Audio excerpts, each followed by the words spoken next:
and all of us are adorable angels that never do anything wrong ever. It's the one Ravenclaw in our game that... Oh, no, not the one Ravenclaw. The two Ravenclaws in our game that are the little hellions. Which is so funny, because Friday morning, I'm the only Hufflepuff. Friday morning is completely the opposite from Friday night. Yeah, next character I make will definitely be a Hufflepuff. Really? Are you still hearing the mic thing? Cecily, so. Say the lazy brown dog jumped over the whatever the fuck. the lazy brown dog jumped over whatever the fuck. Yeah, it's still going. Oh, I have no idea what it could be then. That sucks. I wonder if it's a ghost in your tablet. Or like a computer issue. It seems like it, because what it seems like it's doing is, for little snippets, it is capturing the audio input at like a way lower hertz all of a sudden, because like it's almost like a voice is being slowed down suddenly. But it also happens kind of like at the end of when you're not. It's really fucking weird. It's really weird. Yeah, I thought it was the headphones, so I'm not sure what the issue, because it didn't happen on when I did Wednesday night, and then just happened Thursday. Are you using the same like microphone? Yeah, I used the So it's probably whatever. It's probably your microphone. We should like at Mike and be like, hey, we know you mostly do the website, but also can you do other? He has helped me before. There was one time where my computer literally would not boot up, and like I'm no neophyte. I know how to fucking like troubleshoot a computer for the most part. Have you restarted it? Yeah. Yeah. So I told him everything I'd done, and he's like, "You did very well. Do this." And I walked him through what was going on. He got me through it. Like his solution, we didn't have to go through multiple. He was like, go here, click this, reinstall this, and then restart your computer, and then it will work. And I was like, yeah! You'd be surprised how much relies on updates. Yeah, it was updates. Yeah. Maybe if he hears me on Friday, there's always updates. Yeah. No, Be glad when it's updates. I have a screen resolution problem where it's only my browser screen, and I don't know how to fix it, and it's been like this for months. That's weird. That's super weird. There was one time where my brother, his Switch wouldn't connect to the TV, and he was like trying to figure out what was wrong with it. And so I jokingly said, well, are you sure it's plugged in? And he was like, ha ha, yeah, it's plugged in. And so for an hour, we were going over every last possible thing we could find about the Nintendo Switch. Like we even looked up like blueprints online. He brought out his tool bag to like open it up. And but before he opened it up, I was like, well, let me see if I unplug it and plug it back in, if that'll help it out first. And then I checked the outlet and it wasn't plugged in. Okay, I changed microphones. Is it still happening at all? Not at all. Nope. Not hearing it. Okay, I changed microphones. Woo. Mm-hmm. It could also be like a short circuit or something like that. Like I know my microphone does actually have a malfunction on it, and sometimes it'll just like suddenly cut out. It's really annoying. I hope not. I just paid for this like right before vacation. It was like $1,600. So we having some complaints. And you could bring it to the. Yeah, Apple's gonna be like, this is why I'm an Android person. Don't trust Apple. Oh, and if it helps at all, Alex, over the break, the only people I imagine Vika got the chance to hang out with were other kids with ministry connections. So, like Rin and Wilfred and Violet. All right. Let us begin. Woo!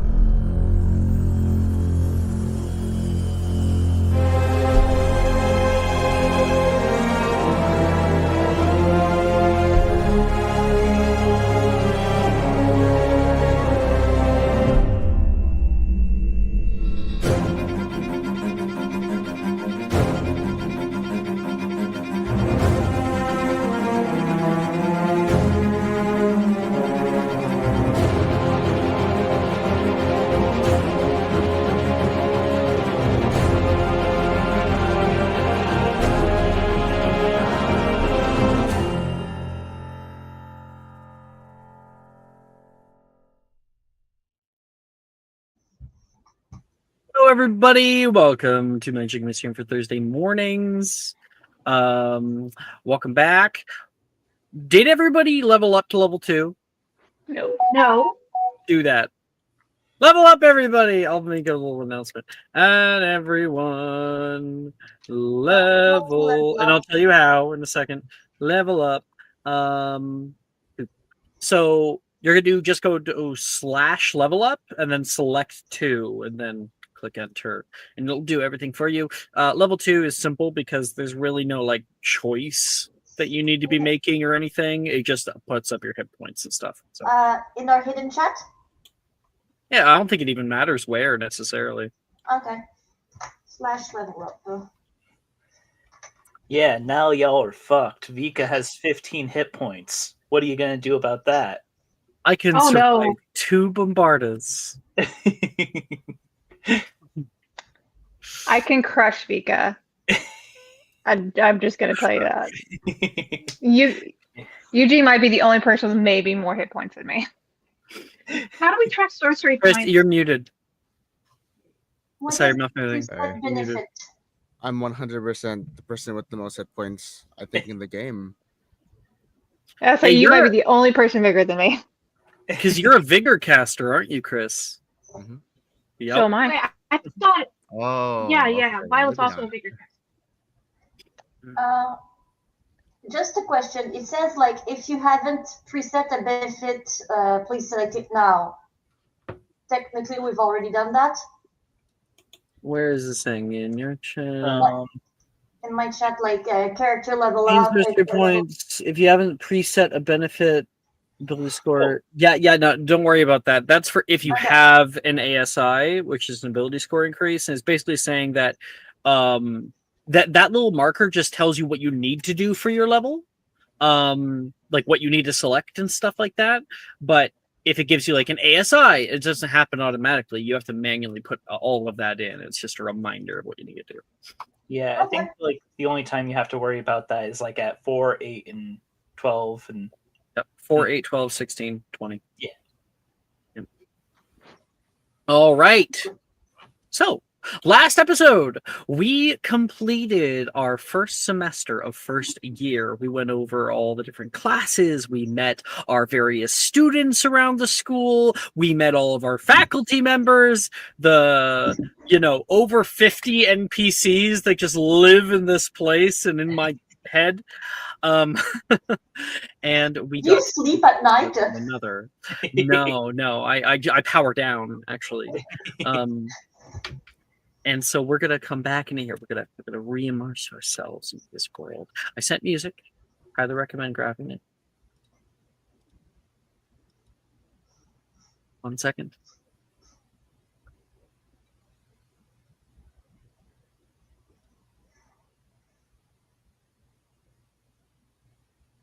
As dawn breaks over the vast Hogwarts grounds, the Great Hall bursts into life.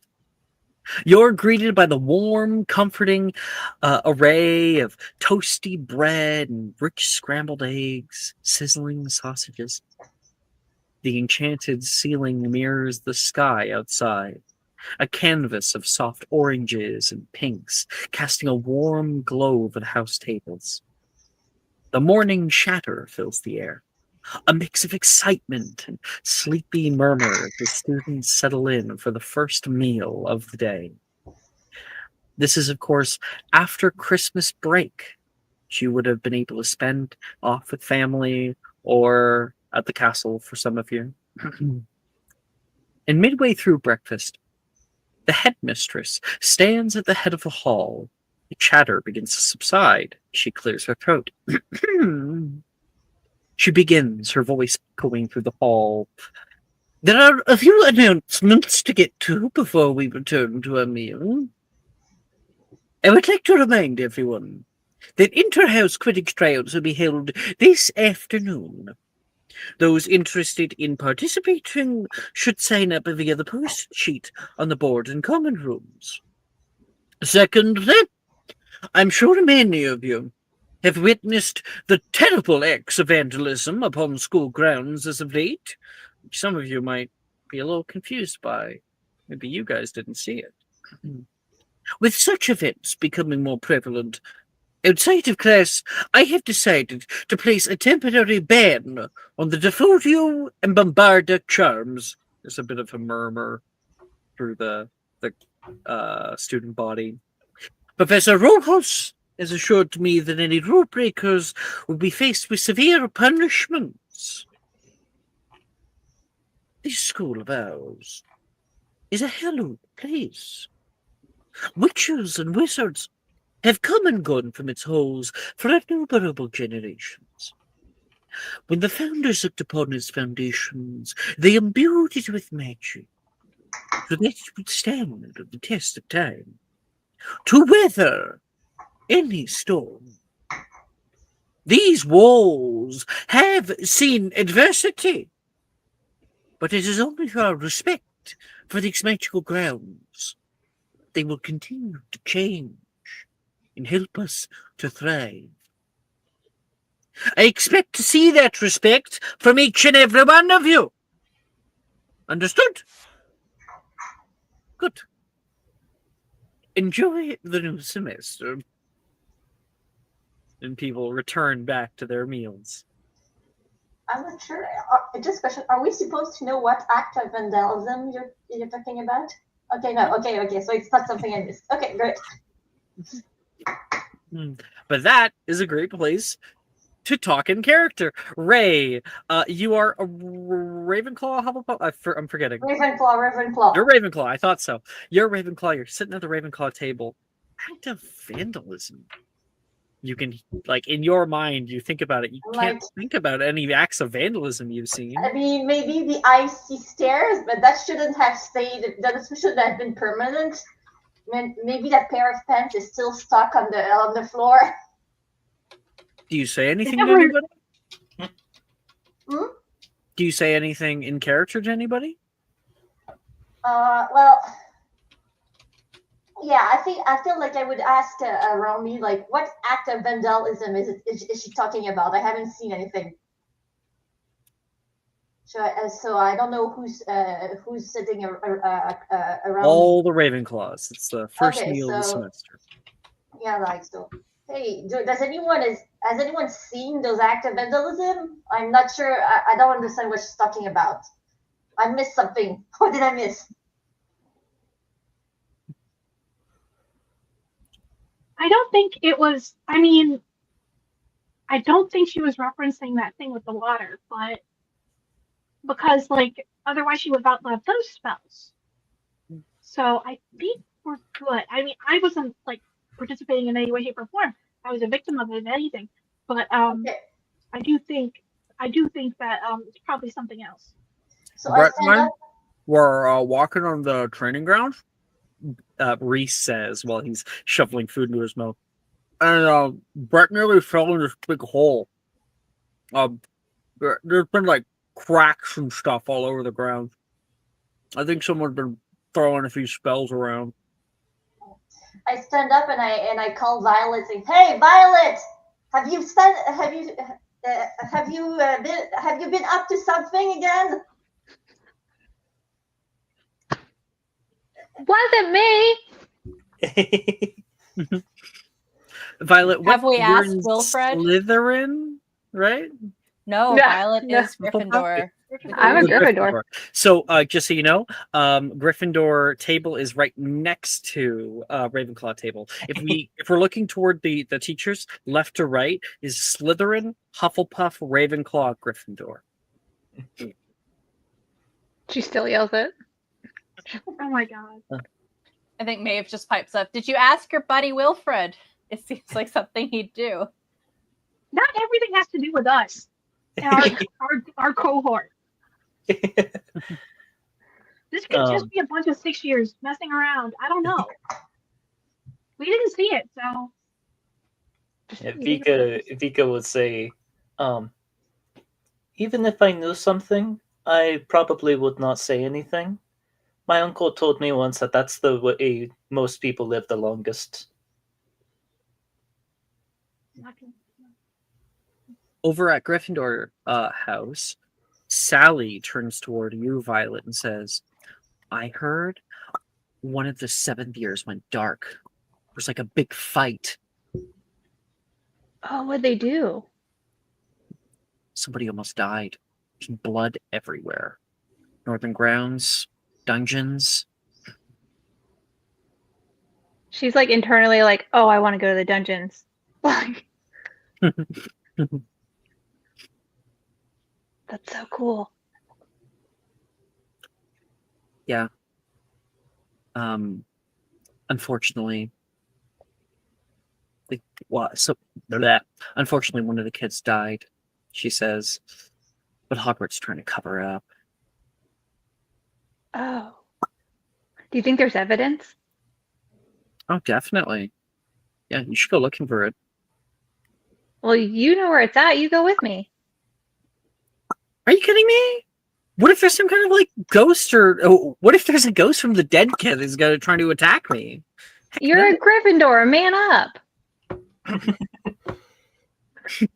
You're setting back the movement. It's not very feminist of me. How conscious are they of that in 2002? Well, seeing as is the Wizarding And World, that's there. In probably Britain. not much. Because, well, the Wizarding World is supposed to not be very sexist. However, JK's writings absolutely are. So it's kind of like they're not as sexist is what it is for the most part. Or they don't know it is sexist. She's going to lean over to Logan and see if Logan would want to join her in finding out more. You want to do that in character, or Oh, yeah. Logan. he looks up from his food? Don't just say my name like that. I'm not like some dog. Logan. Calling. I need your help. That's worse. He says. So did you hear what happened with the seventh years? Sally, are you still doing this? I don't know what you're talking about. She's messing with you, he says. Come on! I wanted her to go missing or something. It would be the best story ever. Sally, I appreciate you, but you're going to regret that. You can't be mad at me. You're the one who believed me. I wanted to go on an adventure.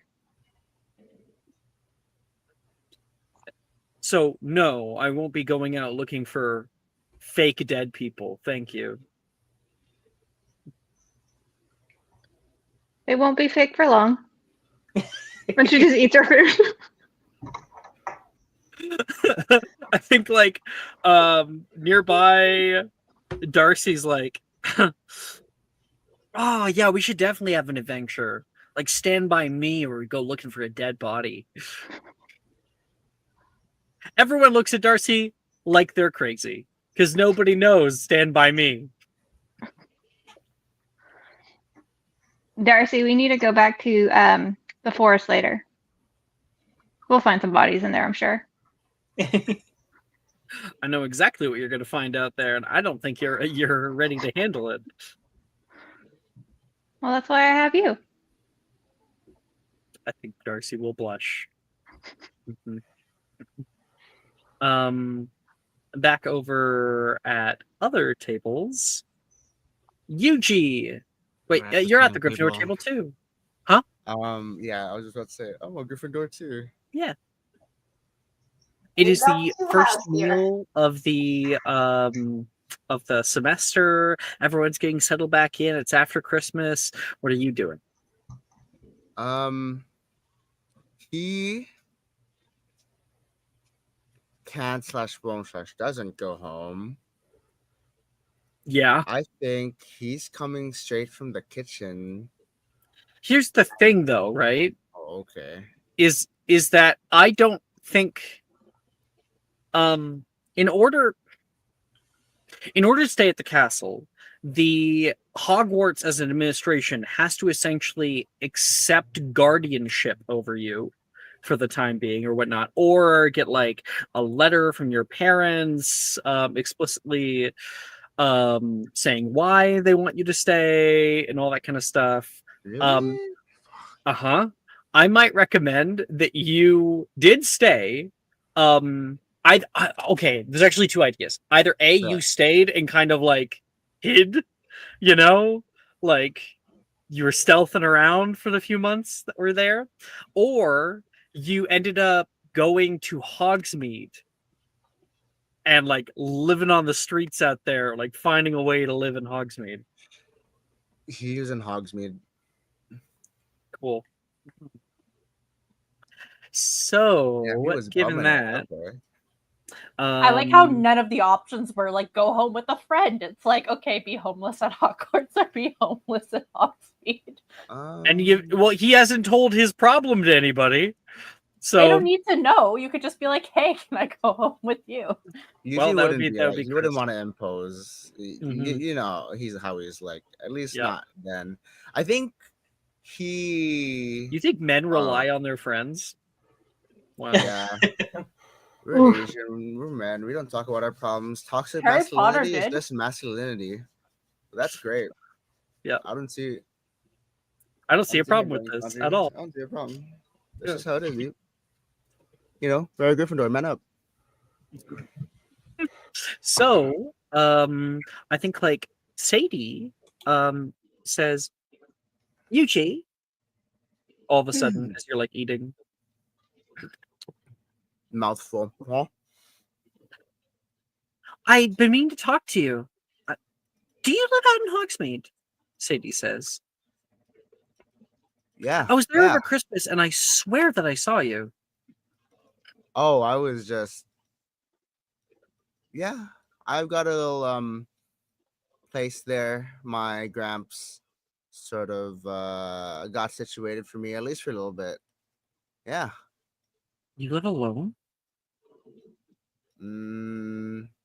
Yeah, but it's not as bad as you might think. You know, living alone. Can Hogsmeade? Violet, because she's at Gryffindor Terror, insight that? Yeah, you can. I'm not certain that you have a reason to incite it. Well, I feel like she heard live alone and she's like, ooh, party. So she wants to like. Gotcha. Yeah. I don't think that requires an insight check. You can just believe, what Yuki's saying. Well, she does because her insight was terrible.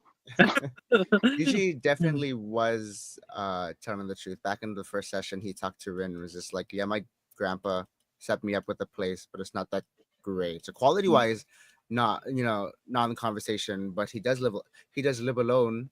I think from the break. I can't believe I just did that to you, Chris. Do you live alone? I do. I think coming Your from the break in my iPhone 17 Max. Your number in my Nokia BlackBerry. Yuji seems a lot more confident, like more social bubbly. Like he's no longer as meek or soft spoken, especially when he's responding to Sadie. So I think that's a notable market difference. You're not too far from the castle. I live here over the break. If you don't have anybody for Christmas, you should come over. My dad and I put up like the Christmas tree. We open up presents and stuff. He loves having people over. Really? Oh, I think because of like the rules or something, I can only really visit. But yeah, I'll come over. Just let me know. I'll send him my address. Sounds good, she says. Yuji, you don't have an address, so that's gonna be a little difficult. Well, you know what, Yuji, here's what we're gonna do. You're gonna make me, I'll say, an investigation check for trying to kind of find a place that you can break into. Yeah. Okay, I'll roll an investigation check and then roll a deception check. To say that I have a place. I just like how we can't say a word like fuck, but having a homeless 12 years old boy is fine.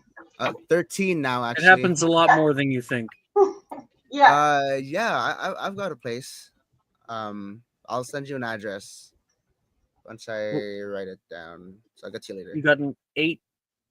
You got a 2 on the investigation check. Yeah, but I'm lying. Yeah, you've been all over the place. You've yet to find somewhere that's like completely stable. Over the winter too, damn. No, you almost need, if it's over the winter, you almost need a place. So here's what I'm gonna say. The hut, I'm not. like, I'm gonna go. the I'm gonna haunted go hut? back on my claim about the investigation check. Deception's fine. You do have a place, and Chris, you know exactly where it is. That's right. Mm-hmm. The one place no one would go in looking for you. The haunting hut, like where. Someone tell me what it is, because I know, but like I just want Chris, to make sure everyone else knows. the abandoned house in Hogspark Park. Yeah. I'm Yeah, over here that thinking place. the Trickery Shack. What's the It's name too in far English from the again? village. What's the name of that place in English again? Because I only know the name in French. I read the book in French, so I don't remember how it's What? called. Hogsmeade? No, we're talking about the hut where Remus was going hiding Yeah, as a werewolf. the Shrieking Shack, and it's Okay. not in the village. It's like up. It's up the hillside and through the forest. So he wouldn't be Okay. there. It's somewhere else. It's a different place. Anyway, It's a Sadie quaint is little like, place. sure, I'll send you some of the details for next year. Thanks. Oh, I have something to ask everyone here at the Gryffindor table. What kind of drinks you guys like? I think. Okay, so Yuji starts to gather that up. We'll fade from that scene over toward others at the Ravenclaw table. Maeve, at the start of the new semester, who is it that you want to catch up with most? We're still eating at breakfast, right? That's correct. I think. Can I see Professor Hagrid, or is he not at the? He not generally doesn't attend unless it's some kind of like big event, Okay. like the start of the year and stuff, because he's so big. And it's quite a walk from his hut when he can just have breakfast at his house. Very valid. Is Headmistress McGonagall there? Of course, yeah, she had a whole speech. Oh yes, sorry. Can Maeve make her way up to her? Mm-hmm. It's definitely taboo to do so to approach the faculty, but it doesn't mean it doesn't happen. By taboo, which is that if I wanted to make an appointment with the headmistress, what is like the correct way to do that? You would send an owl to her secretary Danica, and she would schedule you a time. Okay, so can I go to the owlry to send the message? Well, yeah, you can send a message without necessarily going to the owlry, but yeah, okay. Gotcha. Well, then we'll reserve your scene then Cool. for I guess after, before everything. Sounds good. Thank you. You have like a little appointment before your first period Transfigurations class. Awesome. Okay, then Fiona. Fiona has been, I think, for most of the breakfast, kind of not really focusing so much on her food as she is focusing on the textbook in front of her. She's kind of had her head down in the book, flipping through the pages absentmindedly while sort of eating like, I think, half a bagel on the side. And she's flipping through the new Transfigurations textbook for this semester. Oh, there'd be no. It's not a new textbook. Or I guess the new section for the textbook. I think like Janice looks over, reading on the law of equivalent exchange. Pretty much. You know, this whole transmogrification thing seems pretty interesting, actually. Oh. Yep. It's at the end of the book. You read the whole textbook already. I had a lot of free time over break. I'm glad that some people actually take these classes seriously. Of course. We can't have I can't have a repeat of what happened last semester for Transfigurations. I tried to find out more about that transmogrification section, but I was told that I didn't have clearance at the library. Apparently, it has some kind of dark origin story or something that they wouldn't let a 12-year-old look at. Hopefully, they'll let a 13-year-old though, as you are all 13 now. We age up in the middle of the year, and we start at 12 instead of 11. I'm sure they are more trusting of us now. Certainly, now that we've gone through a whole semester. Well, everybody else is probably going to be going out for Quidditch tryouts. That'll leave me plenty of time and open space in the library. Will you be joining me? I'd love to. It'll be quiet up there. And you can hear Reese go, "Careful, Janice. We might just think that you're actually making a friend." What, for studying? You don't need a friend to do studying, Janice says. Well, if you're ever in the market for a friend, I hear studying with friends is more beneficial than studying without them. It appears I've given the wrong impression. You just seem to be more advanced than most of the other kids in our year. Call it I was thinking that it might help. You might not be as dumb as all the rest of them. Call it an academic partnership. I hope so. And I think she'll go back to her book and just finish the page she's on. Anya. Okay. So what I did over the break is I thought long and hard about how magic interacts with Muggle technology. Hear me out. And the first thing I did for my birthday in the summer was asked for an old-fashioned radio. Mm-hmm. So I could bring it to school and try to run some tests with it with the magic. But the problem is, and I think I have a book about old radios that I brought to school with me. Mm-hmm. And I'm reading it and I'm trying to understand it, and I'm just there must be something about magical theory that I'm not seeing because I wasn't raised in the magical world. And who does hijinks and was also raised in the magical world? Wilfred. Mm-hmm. So I'm thinking maybe there's something that he could read this, some passages, and maybe understand better than I could. So I think we'll just kind of fade right into the scene where he's already looking down at this book that you have in front, and this kind of clunky radio on the table while other people are eating, and he's just kind of thumbing at his eggs. Think of the hijinks you could come up with if you managed to get technology to work at Hogwarts. Think of all the surprise that it would cause. The stir. Anya, I don't even know what this is. It's transistor. Oh. What's a vacuum tube? That's right here. this thing, he says, and he kind of finds the vacuum tube on the inside. You kind of have it taken off. I just don't understand because this is the borderline as far as I can tell. Laptops, no. Watch, I hold up my watch that's still dead. No. It stops working when I get to Hogwarts. I tried it again this year and it's useless. And can I try to turn it on? Because I do need to figure out if radios work at Hogwarts. I think I would have done it before.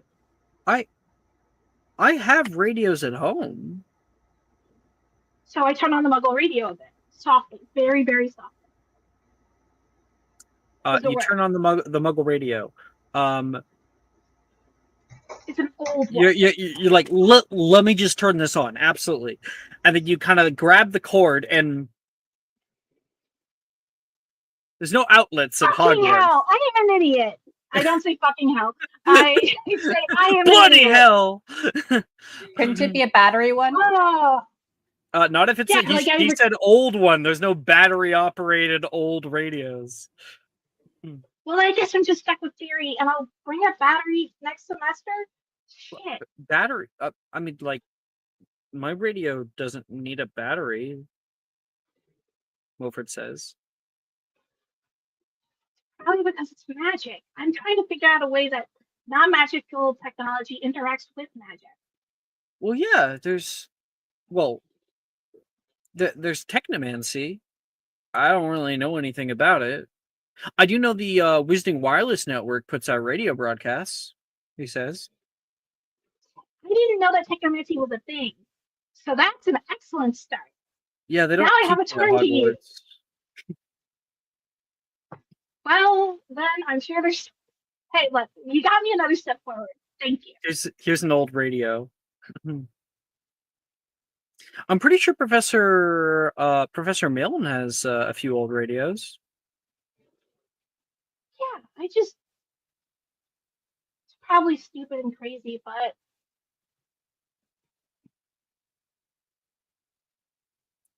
I just want to understand it, you know? I don't even understand this little bit. All I get is that you like click the dial and then music comes out of it. Or on Wednesday nights, they always did this this little show about a moose and a squirrel that were best friends. That was my That favorite. sounds like a lot of fun. That does sound like a lot of fun. It's one of Can the you only ways to receive pass the Muggle time back broadcasts? in the day. Can you receive Muggle broadcasts on your radio? Why would you want to? I'm just asking. Can you? Unfortunately, the one thing about Wilfred, he was raised in the Wizarding World exclusively. And then B, he's not smart. he's a bit of a dummy. Alex, out of context, were you talking about Rocky and Bullwinkle? Don't worry about it. So Also, as a sidebar, Alex, would I know, like, obviously I'm not in the scene or whatever, but like we didn't go over it because Maeve was raised in both. Would she know anything theoretically about how the world works? Like, make a history magic check. Can't you get the health actor from me excessively explaining things? Okay, that's fair. Because this is specifically about something that you don't know. Okay, so for 18, so Wilfred's right. There is wizards have radios, muggles have radios. The two do have an overlap.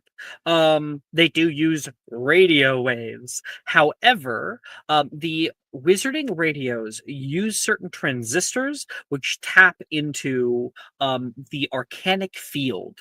That is basically raw magic in the area. That's what powers it.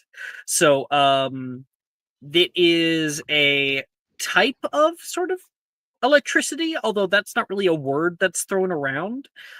It is a way that they are able to power technology without it needing to be plugged in. However, it's not seen as very useful because although you have the power, there's not many things that use it. And not many people making things that are technologically advanced, at least in the UK. In the US, it's way different. but to Anya's point, from what you've just said, it sounds like theoretically the wizard radio could pick up Muggle frequencies because while it's powered by some sort of arcanotech magic, it still uses the radio waves to transmit the frequencies. The radio only became used because of the Ministry. They wanted a more broad way in order to relay information during the first Wizarding War, and the Muggle relations section of the Ministry decided, hey, what if we were to use this technology that the US has developed in order to better relay information publicly? And so that's why they got radios. And then from that, you have the Wisdom Wireless Network and a few radio stations. There's just a few. There's also the Witching Hour, which is like a very popular music broadcast. But there's not many. It's very, very small. Like in Muggle world, when the radio came out, it was a big thing. When the TV comes out, it's a big thing. In the Wizarding world, You explain this all to me. Yes, I think I relay this all to Anya and say, essentially, from my understanding, and I am also 13, and this is not my area of expertise, but from what I have observed, you can use wizard technology to tap into the Muggle frequencies, but I don't think it goes the other way, at least when it comes to radio. Because it uses the radio waves, we could theoretically pick up Muggle frequencies, but because the wizards use special kinds of magic, we couldn't flip it around to get the wizard broadcasting on Muggle radio stations. You should talk to WWN. They probably have like old parts and stuff that you could salvage. WWN?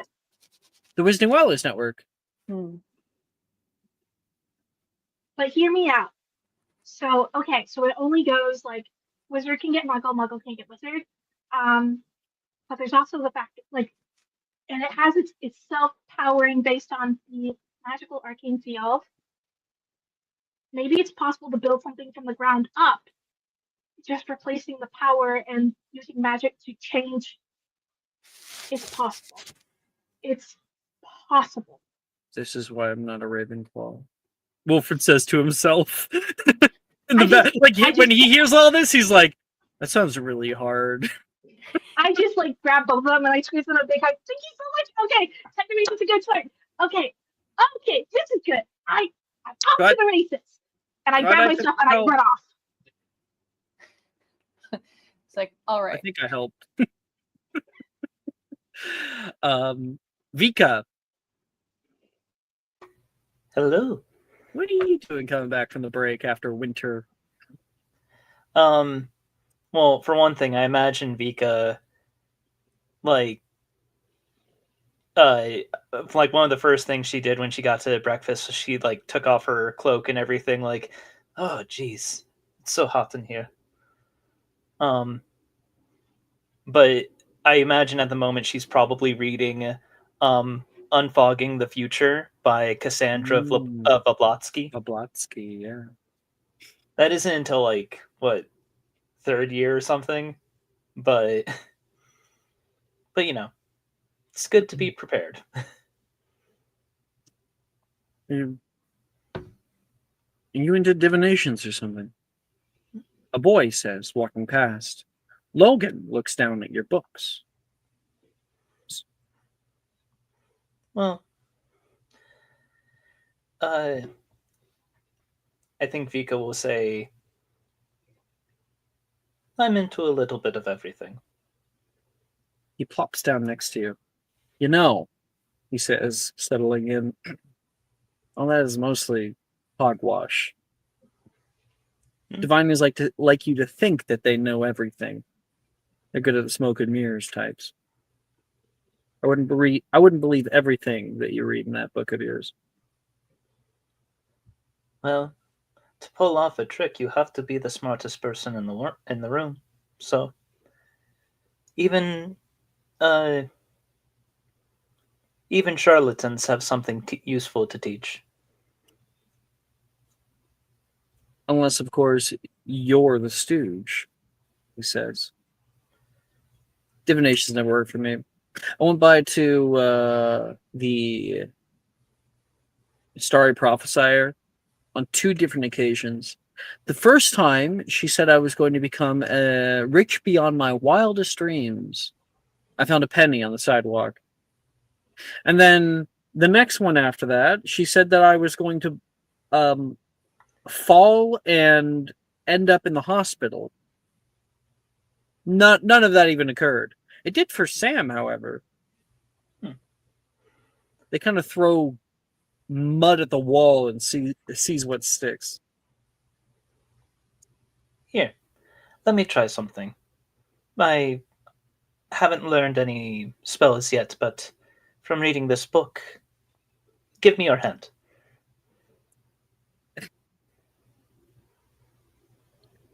Were you not listening to what I just told you? He says, and gestures out with his hand while he's talking.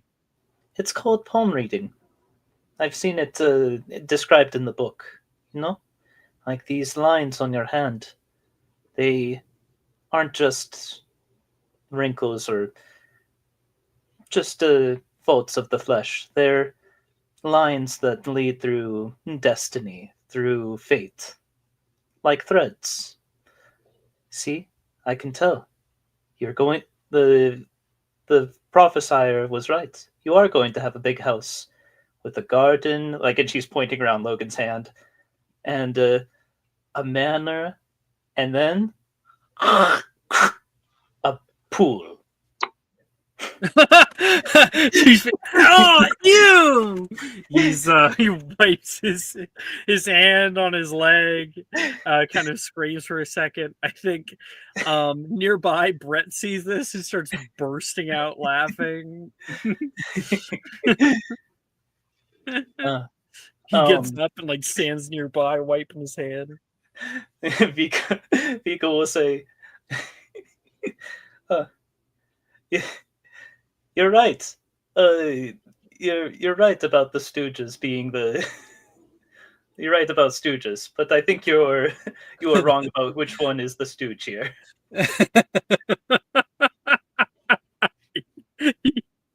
He goes away ashamed at himself while there's a bunch of people laughing around you. I think Drusilla is laughing most. Vika, you're a smart one. Well, Vika will say, Vika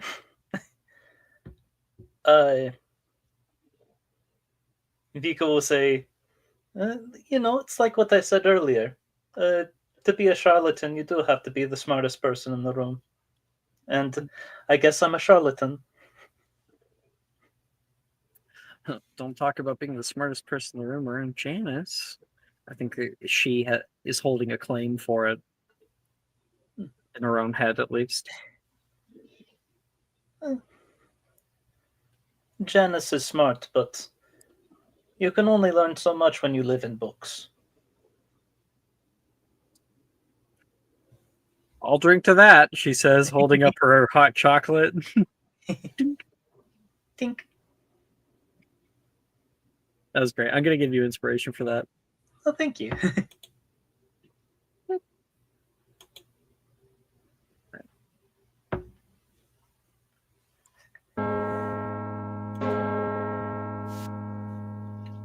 The Great Hall starts to drain of students, all washing into their own classrooms. Maeve takes her leave up toward the top of Ravenclaw Tower. When you get there, Danica. Have we seen Danica in this game? I don't think so. Briefly. We did briefly. Is she an Arya? Find it. No. Danica is the assistant to the headmistress, correct? Yeah, Gotcha. that is correct. Just finding her art here. Well, maybe it was just me who met her briefly. Yeah, Might have been just me. Maybe when you came in. In the game, have we seen her, right? Is what I'm getting at. Did Dumbledore have an assistant? Yeah, Nope. Fox. The Fox.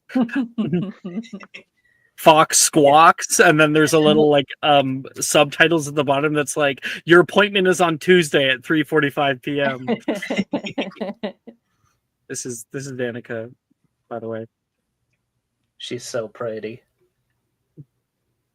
Yeah, I've never seen her before. She's You can pretty. So Danica sits in the little lobby area when you come up to the just before the door to the office, and she sees you come up. Miss McCool, you can head in. The headmistress will be in just a minute or two. Thank you, ma'am. The door clicks open at her words. I think I walk in and look to see if there's like a chair that I should be sitting in or something like that. No chair. Walking into this office, it is a multi-spherical office with conical ceilings and waves of moving portraits all curling up toward the top of the rooftops. There is a raised platform ahead of you, past stone pillars with an own study and like a old mahogany wooden desk. There's different accoutrements and tools that are all around the room to look at. You stand here for a moment, admiring most of the place. You can also see sitting on one of the windowsills next to a windowsill with like stained glass. There is the sorting hat that is sitting on a pedestal. You can see it looking at you while you're in here. Can I walk over to the sorting hat? Mm-hmm. Hello. Do you remember me? Maeve McCool. I remember everyone that I sought, including you. You were a mostly easy sort. Have you ever gotten it wrong? That's the trick, Miss McCool. How could I get it wrong when I'm the one who chooses? Kind of revealing for a minute that age-old saying, "Oh, the Sorting Hat, he's never gotten it wrong yet." Well, that's because he's the one that makes the rules. It's impossible for him to get it wrong.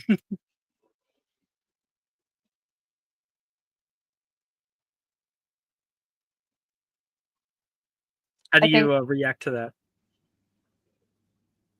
I think Maeve says to him, I'm going to come back in 7th year and put you on my head, and you're going to tell me whether or not you think that you made the right choice.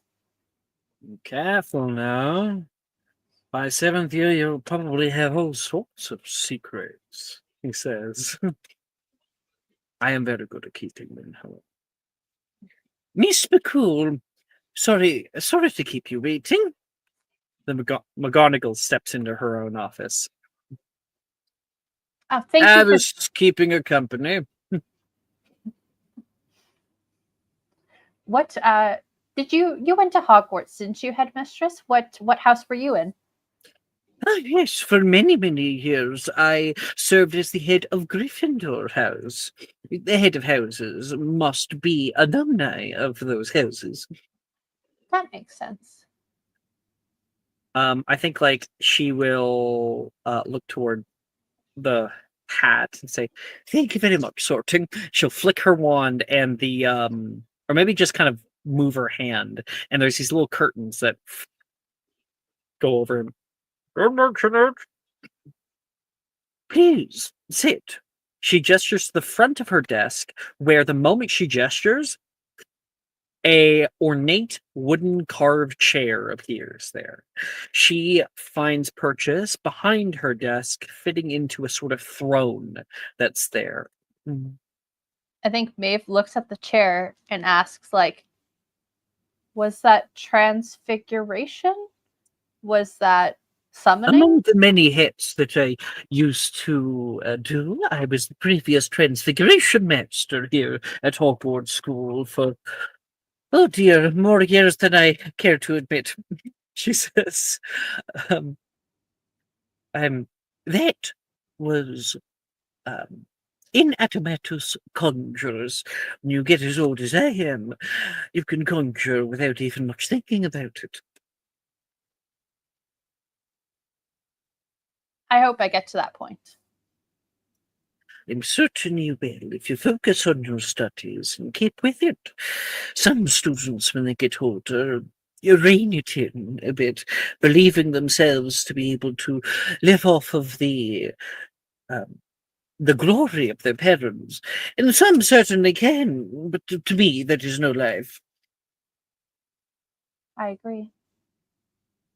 So, Um, what seems to be the problem? What's the nature of our business today? yes, I don't know if you can help me, headmistress, but I feel like I've exhausted all of my options. My Indeed. godmother, who was a witch, went missing shortly before I came to Hogwarts, and I've filed letters with the ministry. I've asked around both with the Muggle police and the wizarding world, and no one knows what happened to her. And so I don't know if maybe you had some suggestions for me of something else I could try. Excuse me. What was her name?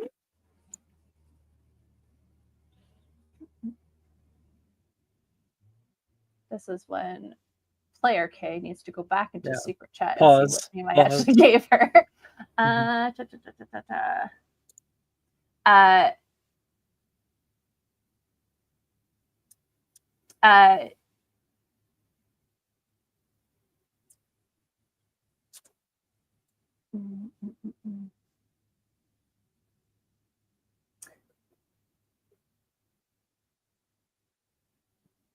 Gosh, my name is just blanking. Okay.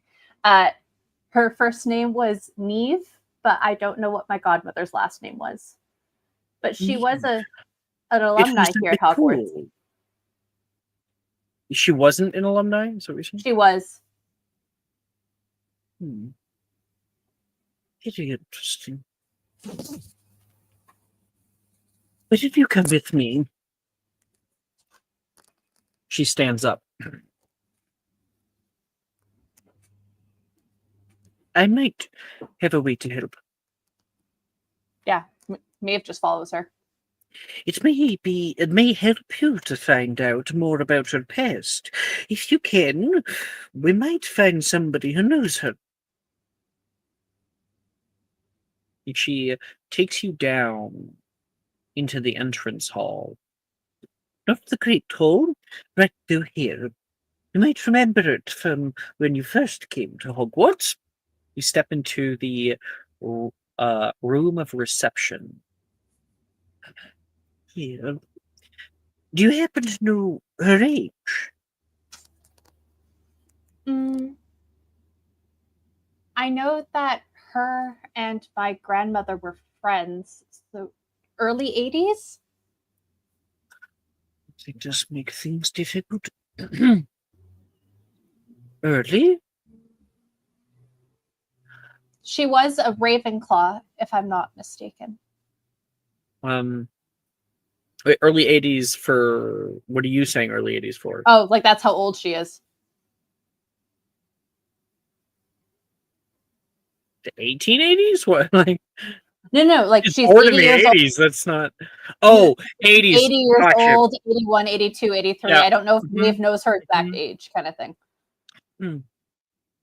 Show me the graduating classes from 1920 to 1930, she says. And you can see up above in the room of reception, there is all of those portraits of the graduating classes, and different portraits drift down and start to form themselves into 2 rows of 5. Oh, wait, no, that would be when she was born. So it would be after that. So she would actually say 30 to 40. Here we are. I might recommend searching here. So many witches and wizards have come through Hogwarts. If you can find her, and you can get a name, I may be able to find her in our records. Thank you, headmistress. This is the best lead I've had in months. Be sure to not miss your first period class. I believe it's starting in 5 minutes. She will like push her hand, and those 10 push on the side wall and then like affix themselves there. They'll be here waiting for you when you get back. Thank you so much. I like bow and run off to whatever my class is. Right. You make me an athletics check to get to Transfiguration class on time.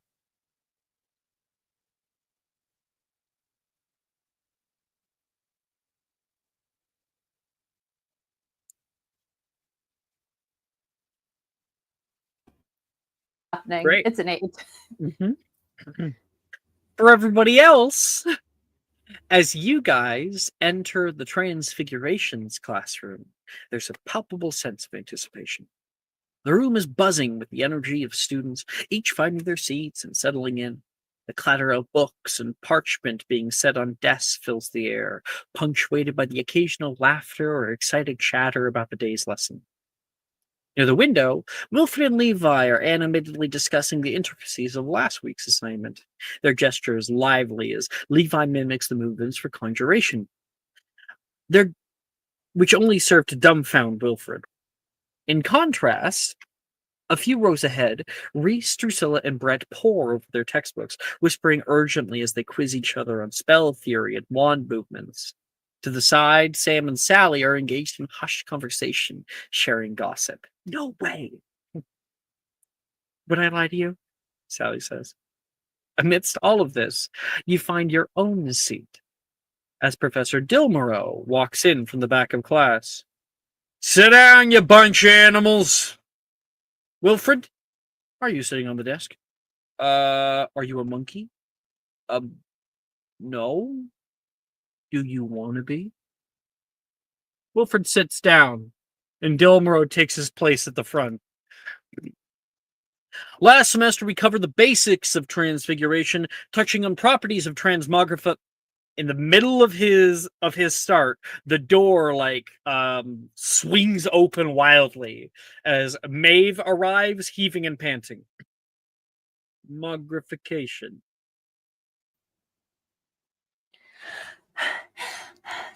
I'm so sorry that I'm late. Were you being chased by a dragon? Or an angry niffler? No, I just didn't want to be late, so I ran. Oh, well. So much for that. Find your seats. Marks you off party. I think Maeve just slunks over and collapses in the seat. It's slim pickings. It is 2x2 seats. So you're gonna roll me 1d29 to see who you end up having to sit next to.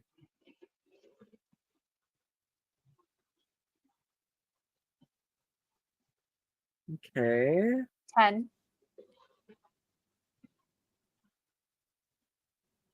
Dang, I'm jelly. Chris, that looks excellent. You have to sit next to Morgan. Hiya. He says something next to you. He's so tiny in his seat that his head only barely, his head's like this. How's it going? I don't think we've ever chatted. My name's Maeve. Morgan Cook. Professor Dilmorow doesn't like me too much. He puts a hand up. That's okay. I don't think he really likes me either. Yeah, I don't think he likes anybody. Dude's a little jaded. I have been noticing Rin sneaking rocks into his pocket, though. Wonder when he's gonna realize. I think she should be fine. She has diplomatic immunity or something, right? I'm not sure that anything can stop Professor Dilmorow if he gets angry. Using what we've learned, each of you internally showing me that you can put those skills to the test. In front of you each, he taps the desk and something appears in front of all of you. Are raw pieces of silver ore. Simple, small, non-flammable, he says, toward some people in this room. I want each of you to transfigure them using Veriverto on page 153 of your textbooks. Into this, he pulls back a cloth covering something. Ornate jeweled goblet. Now, why might we be using silver ore instead of, let's say, a blade of grass from outside? Cecily, you're too early. I think that was Annie who said that? Yeah. Yeah, Annie, you get a D6. You were too early, Cecily. Yeah. We need to let Vika get that 4.0, you know? What are we rolling? I'm still trying. You got History to magic. put your hat in the ring. It's a history magic check.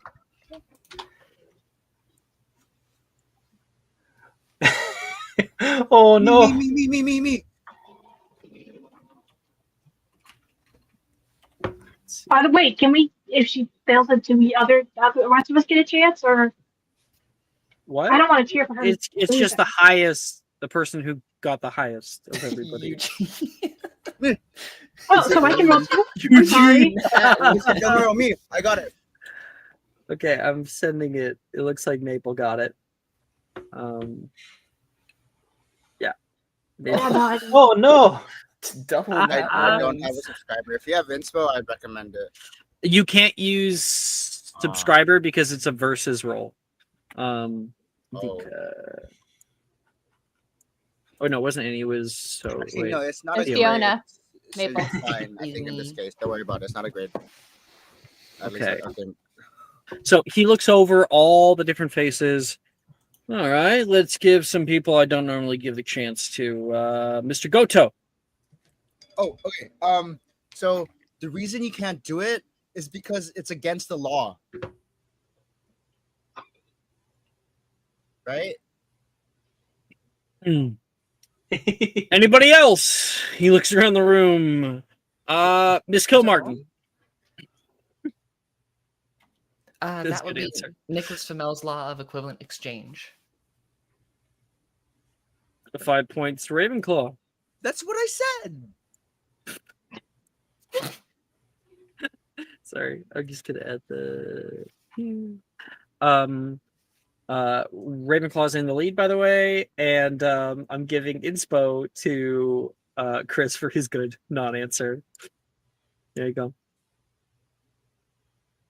Flamel's law of equivalent exchange dictates that one cannot make something from nothing. And along that same line, cannot create value from worthlessness. The item you choose to transfigure into must be of an equal or lesser value than the item you have. Now, your silver ore is exactly the same value as this goblet. Exactly the same I value. think Maeve puts up her hand. Making it difficult to use the most of your magic.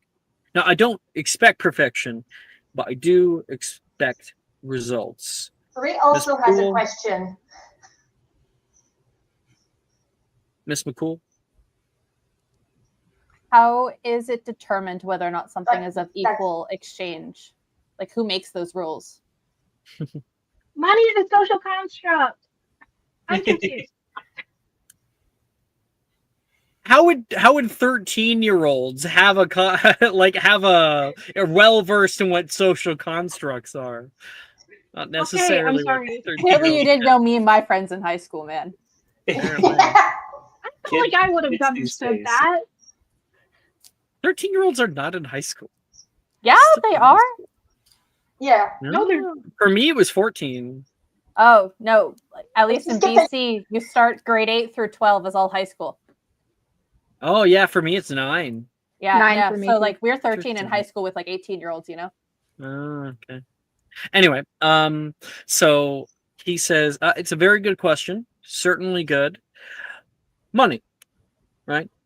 That's not what I'm talking about here when it comes to value. However, it can be a good starting place, at least for young witches and wizards such as yourselves. It gets very, very complicated.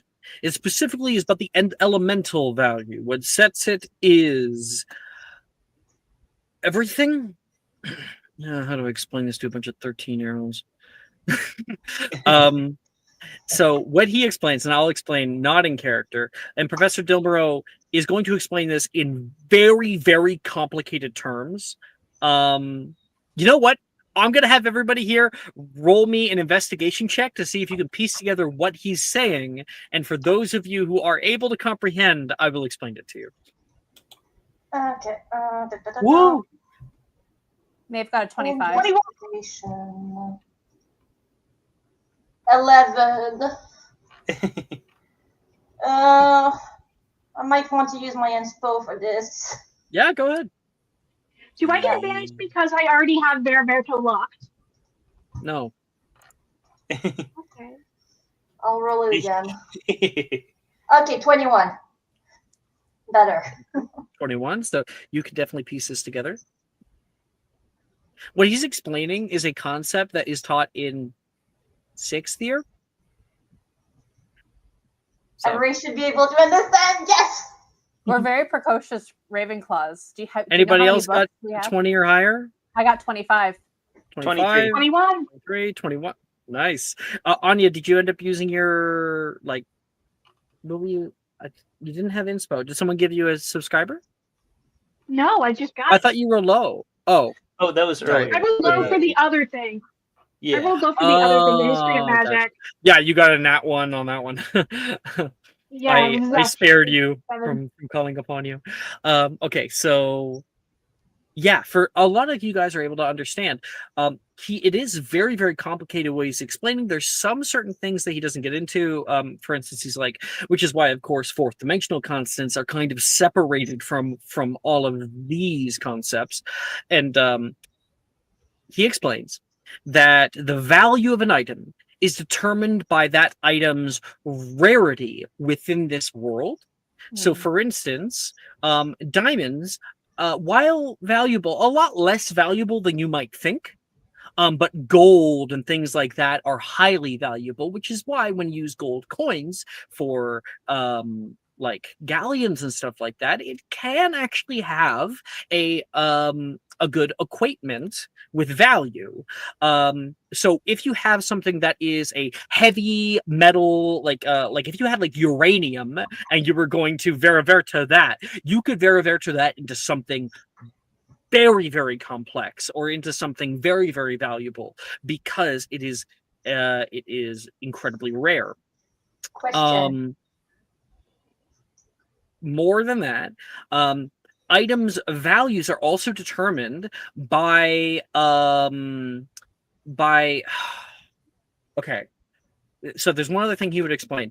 There's a spell way further in the game called Evanesco, and it is talked about in the books about vanished objects. Where do vanished objects go? Into non-being, and that is to say, into everything. What that means is that when you obliterate an object, which is the word he would be using, obliterate, that the information of that item on like a molecular scale is not lost, as information can't be destroyed in that way. Now the material is gone, but the information instead spreads out and evenly disperses amongst all material in the world, meaning everything becomes a little bit more valuable.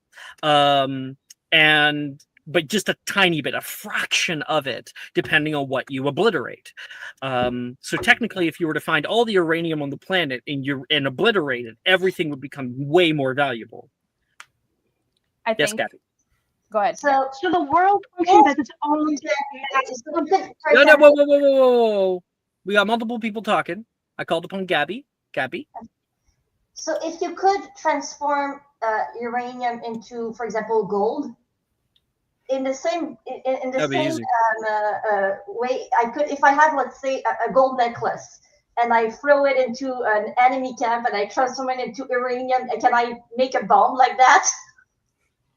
Like poison the whole enemy camp? I don't like where her mind is going. And this class is not for me teaching you how to make a bomb. I think you should talk to your head of house. Next question. I think Anya and then Maeve. Yep, Anya. So the world in its entirety functions as a single mass asset that is distributed and can be manipulated by magic? That's correct. Things outside of it are cosmic. They don't have an effect on our own arcanic field. So the arcane field circles the world in its entirety. Yes. Have you ever seen the Northern Lights? Oh, that's cool. That's cool. Did not know that. That's cool. Miss McCool. Yeah, right. Professor, how does live objects work for this? Because I know eventually we'll be able to transfigure animals, or animals Indeed. judged by the same value system as raw materials like gold. The bodies are, if I were to say it that way. The soul, however, is much different. The soul cannot be changed, nor can it be transmogrified or obliterated in any way. The soul remains disconnected from any kind of transfigurations, transmogrifications, or even conjuration for the most part.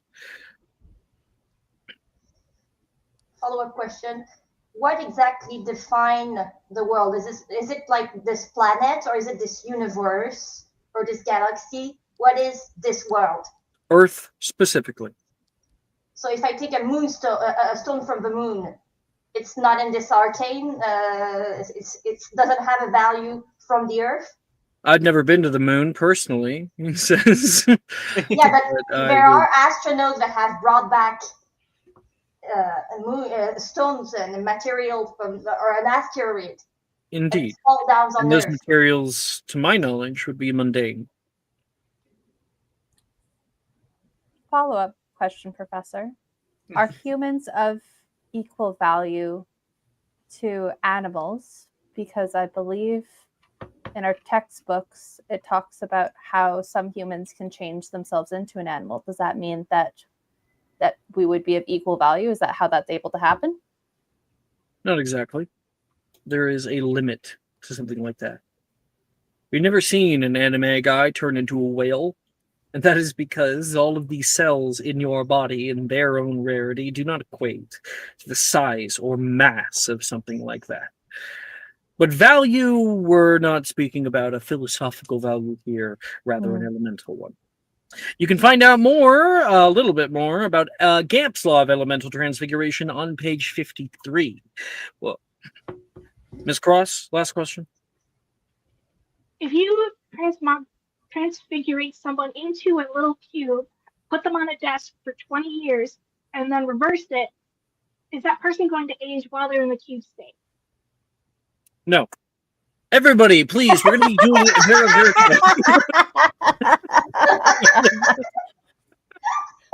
Sidebar, though, I feel like this is a very accurate representation of what would happen. No, I have a better answer. He goes, do you want to find out? All right, everybody. No, sir. No, sir. No, sir. I'm just going to say this feels very accurate to what it would actually be like to have Ravenclaws in this class.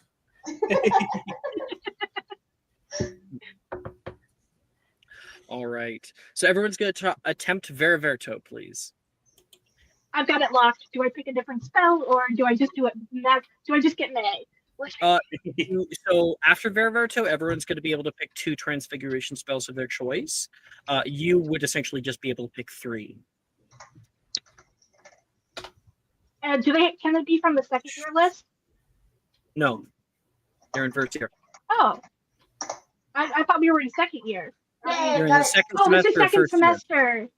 Right. Okay. So each year is cut up into 2 separate semesters. We essentially do our rounds of classes twice every year. There are only 2 spells left that I don't have. Well, then, unfortunately, the last one. Well, just because you don't know them, do you mean only? Okay, that's fine. So you can definitely do that. The third attempt would just be trying to lock in a spell, right?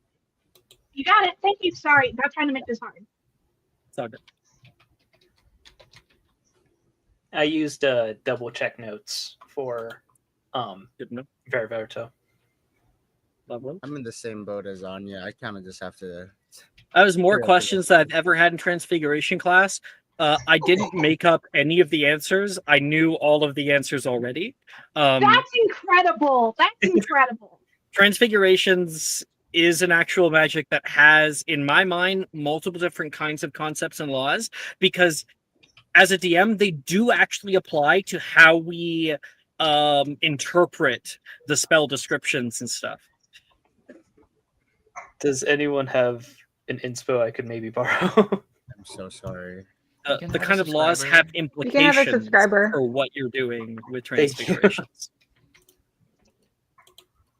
And specifically, Anya, what you were talking about transfiguring a person is called transmogrification. It is a kind of sublet of transfiguration.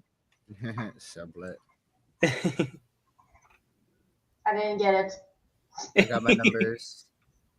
That's because it's not funny, Gabby. Oh, okay. Okay. I'm sad Dylan won't love me anymore.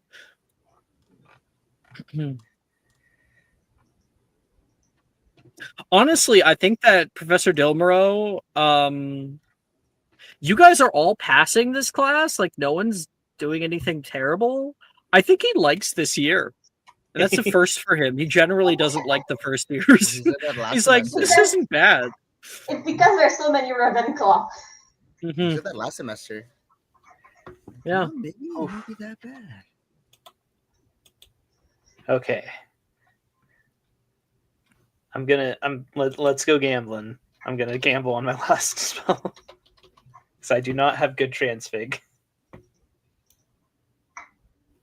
Okay. Also, sorry, I didn't check. We already do all of our spell in one go.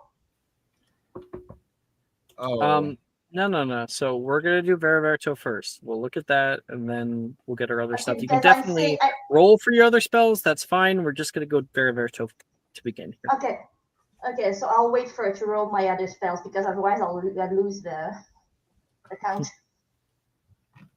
Always write it down on a piece of paper. You can do anything like that. But that Violet. requires paper. Violet, what did you get?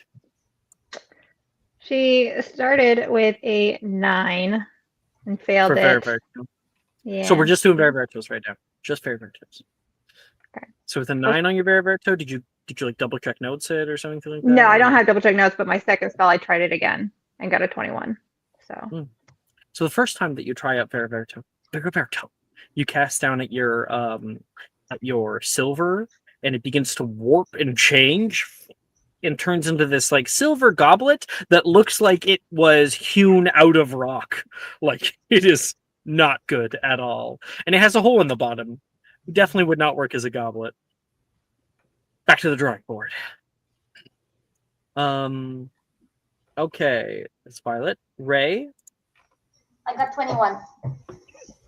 Okay. Oh, wait, that's Ray, with a 21, you are able to cast out Veriverto, and you watch the whole thing start to warp and change color. The silver turns to bits and flakes of gold, and you can see little striations starting to appear on it, little designs, and those gemstones grow on the outsides, but only so large. It doesn't look perfectly like the one that's up front. But you did pretty well. Maeve. 16, sir. Okay. 16 as well for your Veriverto. You can see the goblet changes color to that gold look, but any of the designs on the outside are non-existent. There's no gemstones, certainly. Yuji. Specifically just Veriverto here, right? Actually, wait, I have it locked in, so no.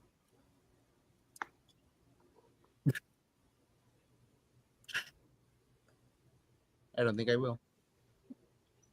You have it locked in. Okay. So you cast out Veriverto, and you're able to create a pretty good golden goblet. But once again, still not an identical copy. Fiona. Fiona got an 11. Okay. When you cast Feriverto on yours, it does change into a wooden goblet. I think Fiona just she just makes a face at it like, what is this? What are you? Your conceptualization, you chose poorly. Delmiro says. But I thought of a goblet. Annie, at least Annie has to know what I was saying. Oh, I think I do. I was thinking here just for a second. Out of character, Professor Delmiro was making a Indiana Jones reference. Oh, yeah. You chose poorly. Poorly. But he didn't do the voice. He walks off, happy with himself. Vika. 13. Okay. You also are able to get a goblet, certainly, and it has a little design on the rim, and that's about it. Anya. It's locked in, baby. Right. Okay. So that's for our little exercise in Feriverto. Everybody else is going to be able to do 2 transfiguration spells of your choice, obviously with Yuji and Anya, you guys get 3 of your choice. So whoever's ready, you let me know. I can go first. I saw Cecily's hand go up first. Cecily? She got a 21 on Feriverto for her second attempt on that one. And then she got a 5 for Incendio, because fire is not her specialty. So here's the thing about second semesters. So while you're able to get the Feriverto, good job. The Incendio doesn't go as well as when you were practicing it last semester. You kind of slacked over the break. You've been relaxing, and your practice has gone out the window. The funny thing about second semesters is you can only go up by 1 or down by 1 of what I had for last semester, meaning you don't suddenly go to a P, Violet. You were at an O, you go down to an E. Okay. Because it's kind of like cumulative, right? Your last year's grades are taken into account, right? Thank God. Last semesters. Yeah. Ray, or wait, no, who was next? It was, I heard Maple, I think. Yeah, I have mine. I Go saw ahead. other people put their hand up, but I can go. I got a 18 on the die for a total of 12 on Augmenti. 18 for a total of 12? Uh-huh. It's a success! Yeah, it sure is. For Incendio, I got a nat 20 for a total of 14. And that is the difference. That is the one way that you can go up by 2. So you got 10, and then you got 12. So yeah.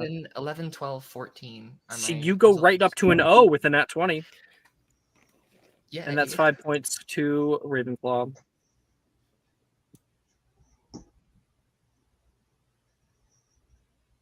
$12 points ahead of Gryffindor. It's only gonna go up, baby. Good job, Fiona.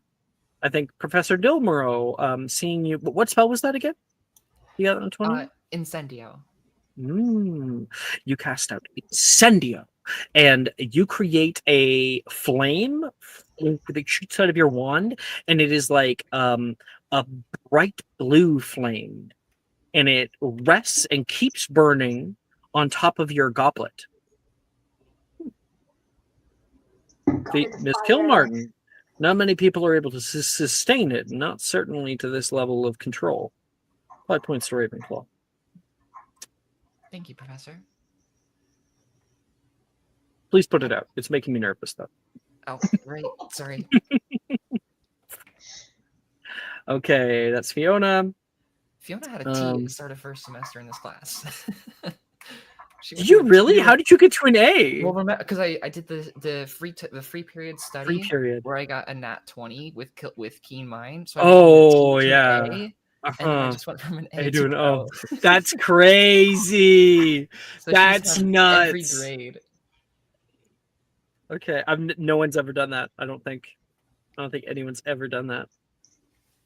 Okay. Don't call it a comeback. Anya. I didn't do so well. I did Epoximize, Prinus Muto, and Incendio, and I only got one of them.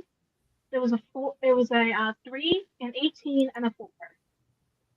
Oh yeah, that's a. That's not great. With the 18, it would be a D, but the 18 brings it up to a P for poor. Have I? Yeah, I have. I've shared with you the grade key. So overall, what was that? Crinus Muto you got? Prinus Muto, I got that would be 18. You cast out Crinus Muto, and Anya's hair changes. What does it change into? I think purple, just purple. Just changes color to a nice bright vermilion. Well, no, vermilion's like red. Anyway, a nice bright violet, and I think you go into your bag and like take out like a little hand mirror. It's not bad actually. However, it only lasts for an hour.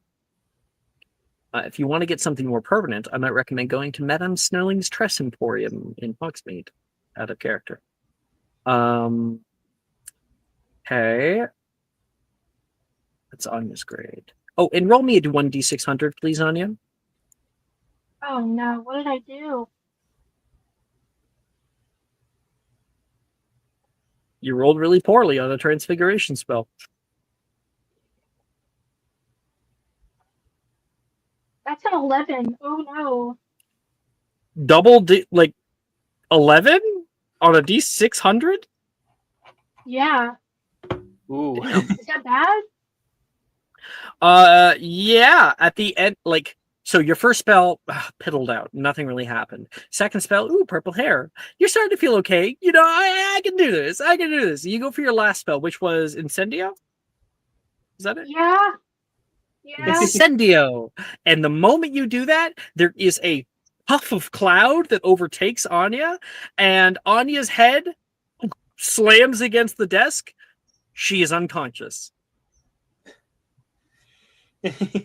Great. Oh well. So that's Anya. Who's up next? And hi, Kitty. Kitty, kitty, kitty, cat. Kitty cat. Oh, Precious Look kitty. at the camera. oh, it's a black cat. Don't Look grab at the my baby. arm, you filthy human. How dare you? That's male Genevieve, right? Right, yeah, I remember that story from last week. Okay, Ray, we'll get yours. Okay, so I had my 21 from further from before, and I guess that was my good rolling because after that I had an 8 and an 11. So I managed to lock in Vera Verto, and I failed the Crinus Muto. Okay, all right. You cast out Crinus Muto at your last thing, and your hair gets 2 inches shorter. Huh? That is not what you wanted to do. Yeah, I'm like. Now, you had an A. You got really good on the first roll, but then meh on the other one's roll, so you're gonna keep at an A. Okay, I'm fine with it. Ray doesn't care about her grades. She just care about learning spells. Yep, Professor Flitwick knows it. P in charms. She might study in charm just to get an 8. Her brother will come in and like, you are not allowed to fail a class. Vika. So it was 13 for Vera Verto. And then for the other spells, I was successful in all of them, but I did not roll well.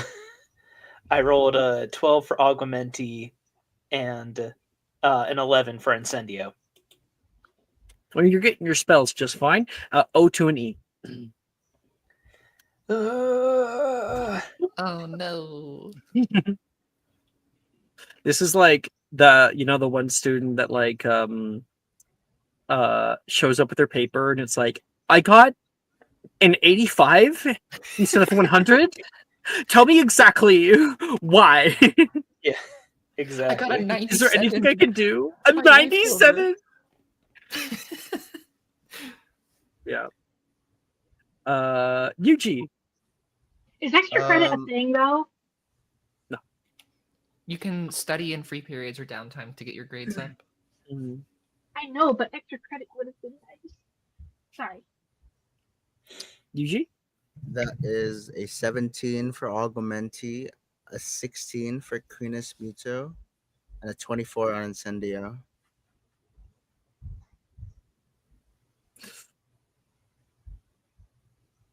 Yep, you're gonna go down to an E. Damn. Mhm, That's mhm. all right. But you are one of the best acting in this class. I think Professor Dilmero would take note. He's going to be Best doing pretty acting well in with your terms of, like, spells. demeanor or like Hmm? best acting What? is in demeanor or like transfiguration. I'm not sure I'm understanding the question and what it's in response to. Like, me is he saying. best acting as in like a good actor, like a good, like not as rowdy as the others, or No, like no, he's like you're doing really well with your spell casting. oh And he's able to oh notice that for the most part. Like you're not failing to cast your spells for the most part. And Professor Dilmero takes note. He comes over and says, Mr. Yuji, can't help but notice that you got your Veriverto done just fine. He oh picks up like the goblet for a second. yeah, Sensei. Things have been going well. We got it last semester. Sort of got it figured out. Don't know why it's not like the cup though. I swear I did it right. Why it's not identical? Yeah. Because Veriverto isn't a duplication charm. Conceptualization happens in here. If he taps your forehead with his own wand, happens in here. And you're never going to get a one-to-one with this spell.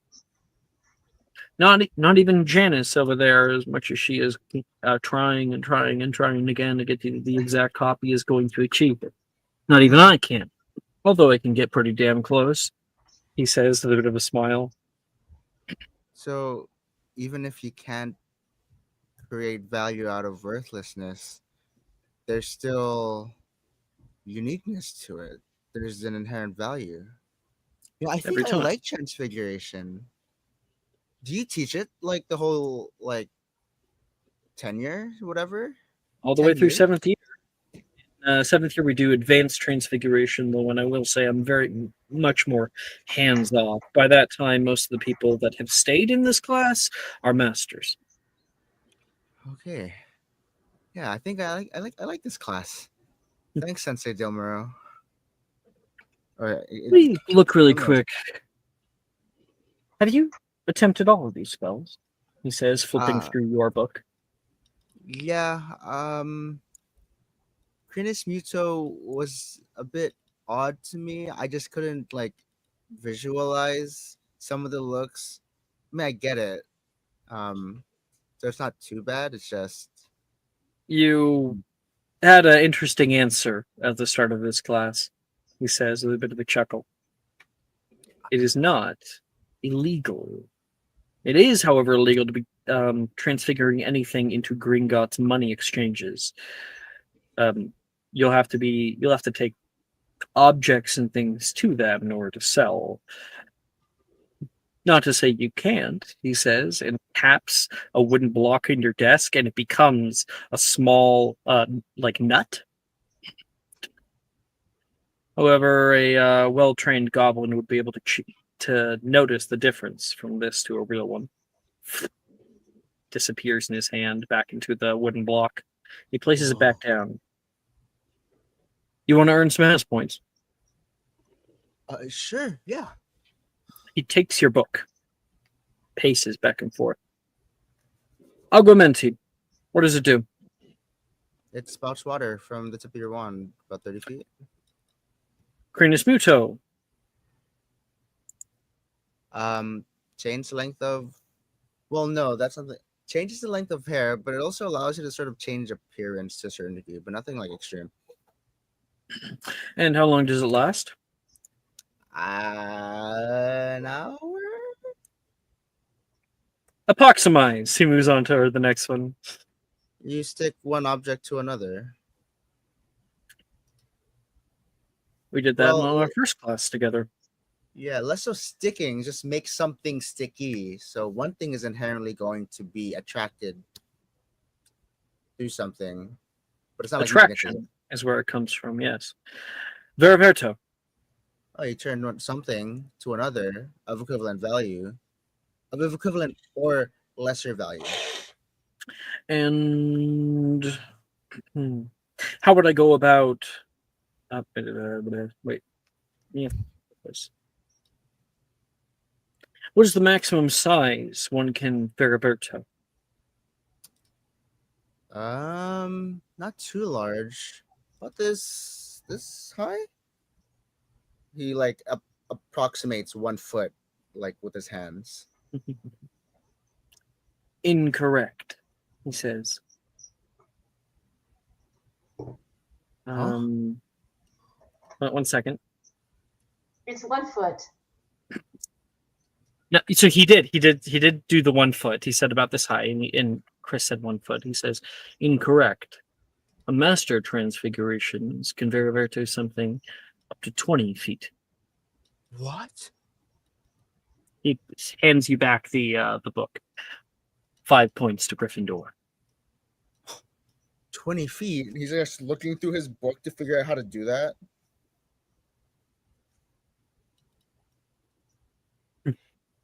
It's like the whole room.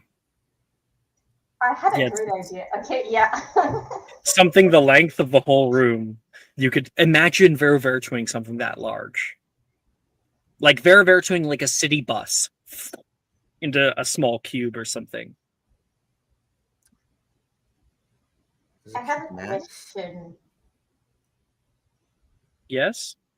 For the Veraverto, does it need, like, if, for example, I want to transform a component, it's not the object itself, but a component inside the object, do I need to have a direct access to that component, or if I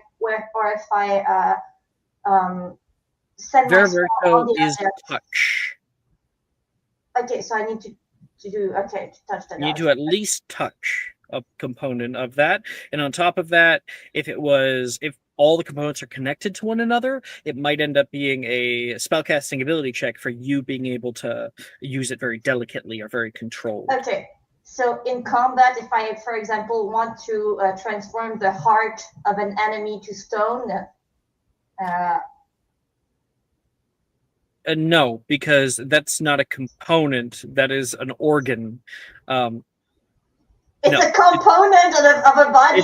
It's not. So if you ripped the heart out first, then it would become an object. But Veraverto says you transfigure one non-magical object, and a heart is not an object. It is a body. Okay. Guess I'll just transform their shirt to lead then. Yeah, you could definitely do that.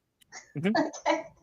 I think Well, actually, not really, because the shirt, it's lead is way heavier. It's more mass than the shirt is, and so you wouldn't be able to just transform it into lead. You want to do something like that? I might recommend looking into Duro from Charms class later on. Actually, no, Duro's taught in Transfig later. It's a charm that makes things heavy. So. Yeah. It's part of the reason why you can't transform a kilogram of steel into a kilogram of feathers.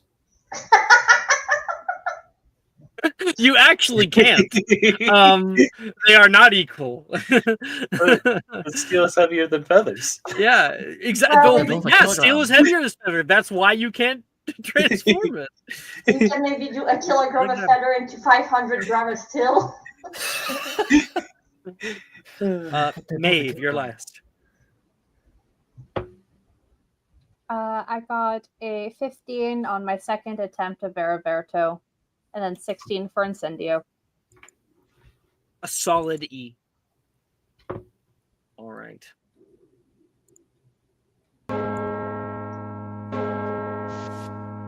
And that's when Anya awakens. Huh? Having, like, missed the last half of class.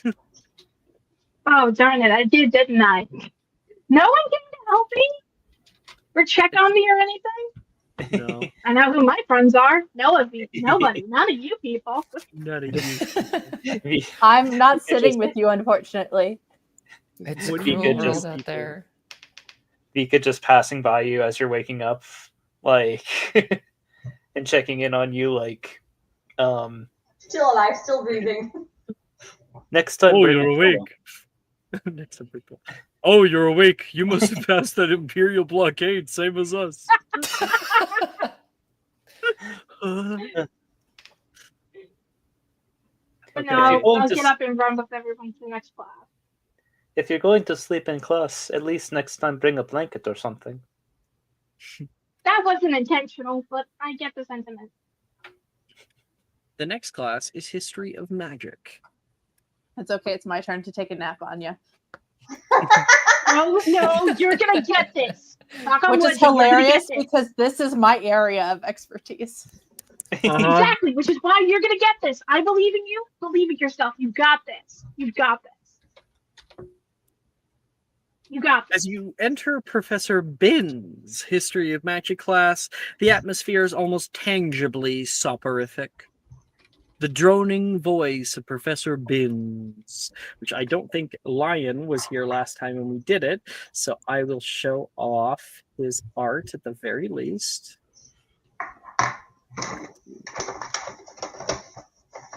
Professor Binns.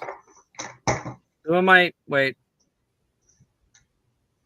I think that I'm was hearing right. somebody go through like a drawer or something. Be aware. Okay. This is Professor Binns. Each of you is already slumped in your seats. The initial novelty of having a ghostly teacher has long since worn off. Around Not you, me. some students are doodling aimlessly in the margins of their notebooks, while others stare blankly at the slowly moving figure of Binns at the front. Professor Binns, in his monotonous tone, is midway through an excruciatingly detailed account of some archaic tale of history.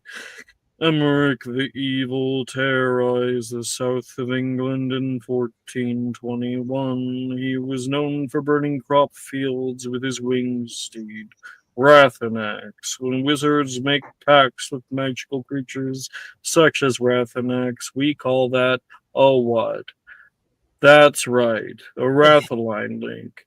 Professor Binns just continues, oblivious to the comatose state of most of his class. Anybody who put their hands up was like, okay. He just answered the question for you. In 1463. Everyone make a con save, please. Except those who For have those with keen mind. keen mind. Yeah, Keen Mind gets to make a history magic check. A 4. His reign of terror ended abruptly in a ferocious duel against Egbert the Egregious. It's important that we don't mix up Emmerich the Evil with the much less infamous wizard Uric the Oddball, who often had a propensity to wear jellyfish as hats. This will be on the test. Moving forward in 1531, the Binns' words trail off as the scene starts to cut away, leaving our students here in a trance-like state. The classroom is a tableau of academic tedium under the unvarying cadence of Professor Binns' lecture. Let's see how everybody did. Con save / history magic check. I'll just go down the list here. Violet. That one.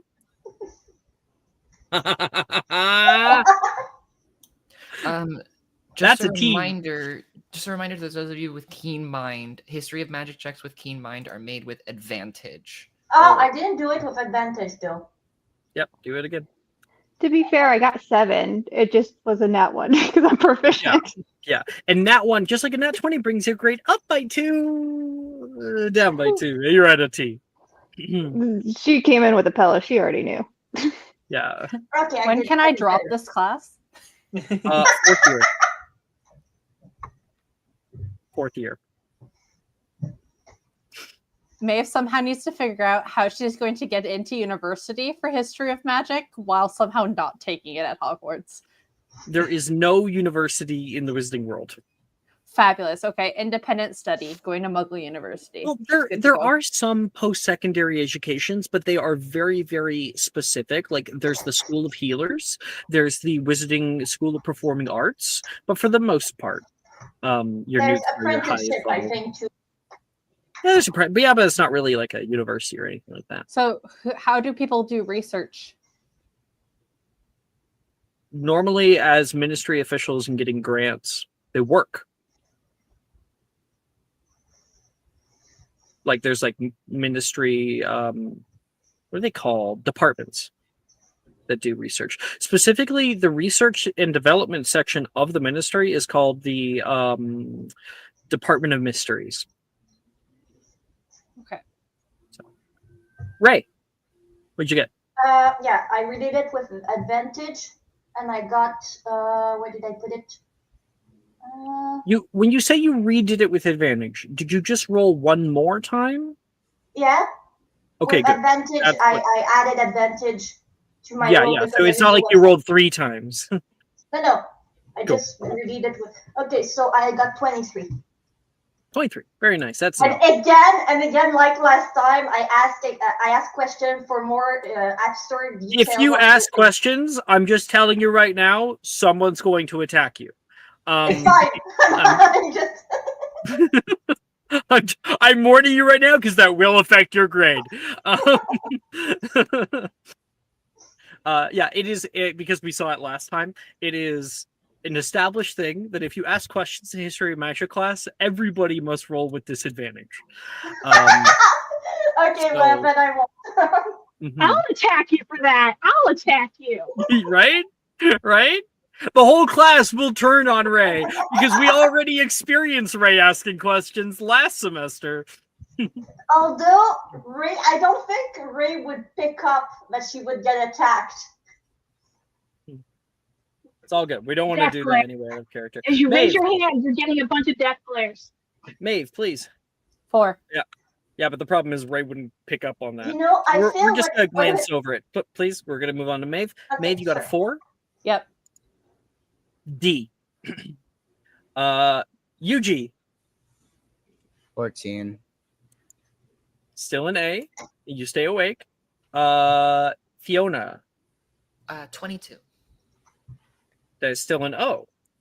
Like, definitely. Sick. Vika, Dirty 20. you raised to an O. Good job. Anya, Woo! 13. 13, that is an A. And you just barely stay awake. You're like kind of shaking your head, trying to stay awake, but what he's talking about, you're taking the notes, you're doing the work, you're passing the class. All right.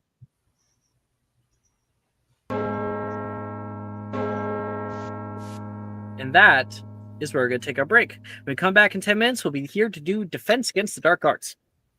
Woo! See you guys in 10. See y'all soon.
Magic and Mysterium is brought to you by anxiety.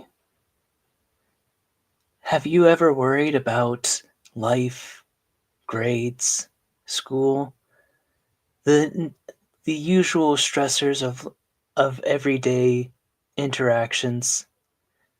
Try anxiety. It'll help you think through every possible solution. Anxiety is good for things like problem solving, safety, other things. For 3 small payments of $19.99, you too can try anxiety. Call now, or else everyone will judge you. Think about that.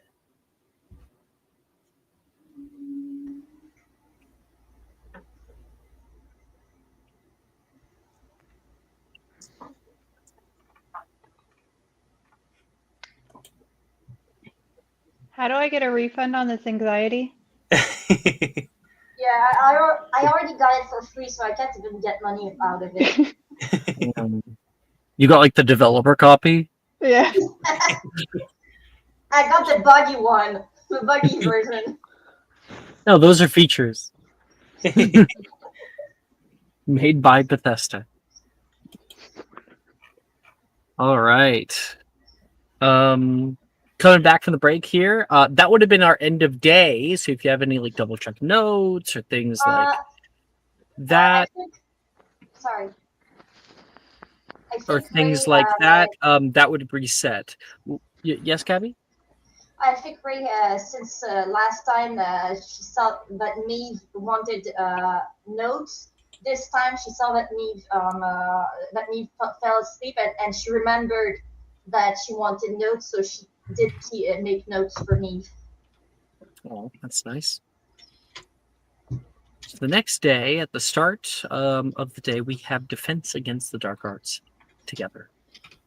And as you enter the Defense Against the Dark Arts classroom, you are immediately struck by the vibrant energy that Professor Rojas brings to the space. The walls are adorned with colorful posters depicting various defensive spells and famous duels, and there's an aura of readiness in the air. Professor Rojas stands at the front, her eyes sparkling with enthusiasm. Last class, we delved into some pretty complex defensive spells, she says. Her voice is warm and encouraging. I saw the determination in each of you, the way you push through challenges. That's the spirit we need in Defense Against the Dark Arts class. Resilience, courage, and a willingness to learn.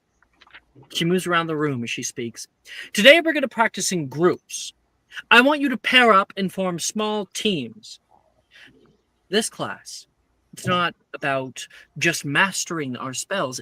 We are also here to learn teamwork, learning from each other and understanding that sometimes the strength of a group can be greater than the sum of its parts. Buena suerte, he says. And everybody is going to choose 3 DADA spells to attempt, and you will roleplay partnering up and practicing spells with each other or other NPCs.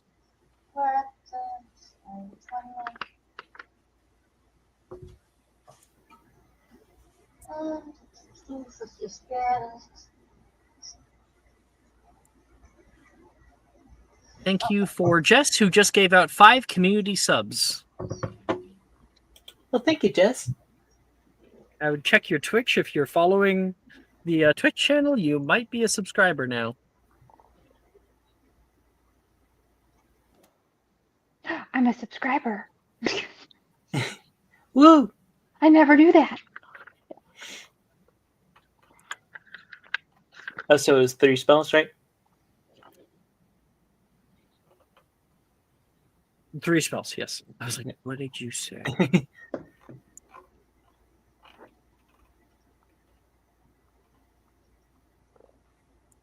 And of course, also getting together with friends. Maple's saying that she's not like backstage. She's saying in chat, "Can I be let back on stage, please?" No. So, you know what you did, Maple. Anxiety. Right. Sorry. Jess, Pause. Jess, I love you too. You're my girlfriend now. I don't, but don't worry, I won't tell Alex. Don't tell us.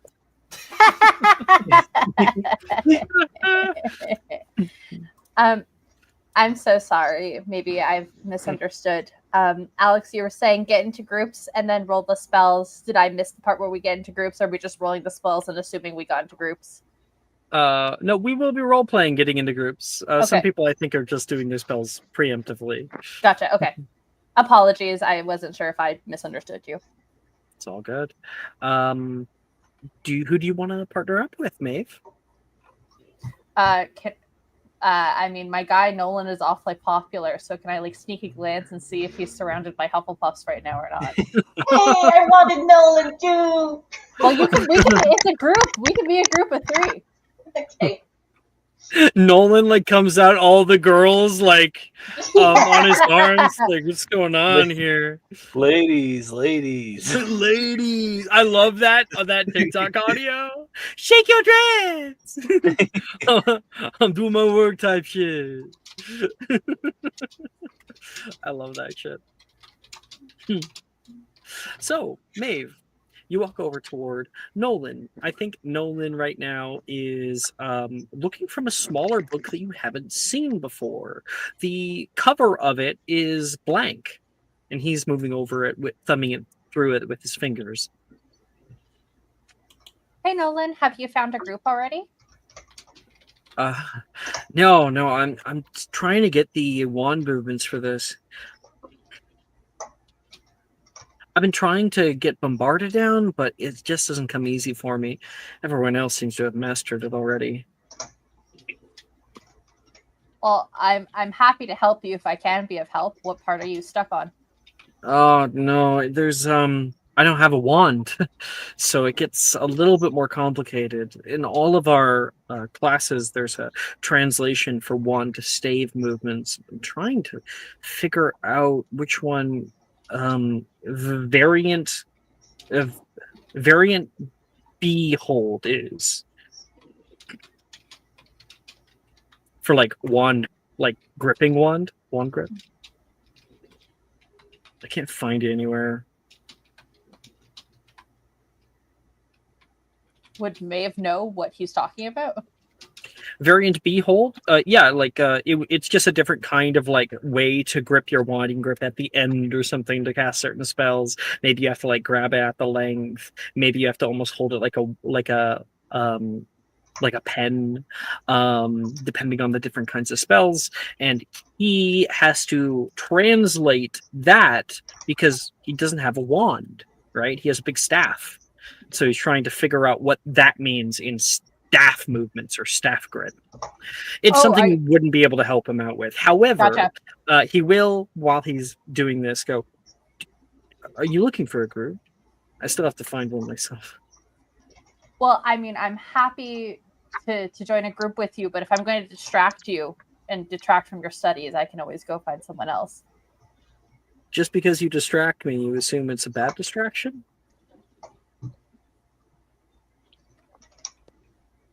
Do you have anyone else in Hufflepuff that you want to join us? I think I typically partner up with Ray a lot of times in these classes. If you wanted a third, you think I want to?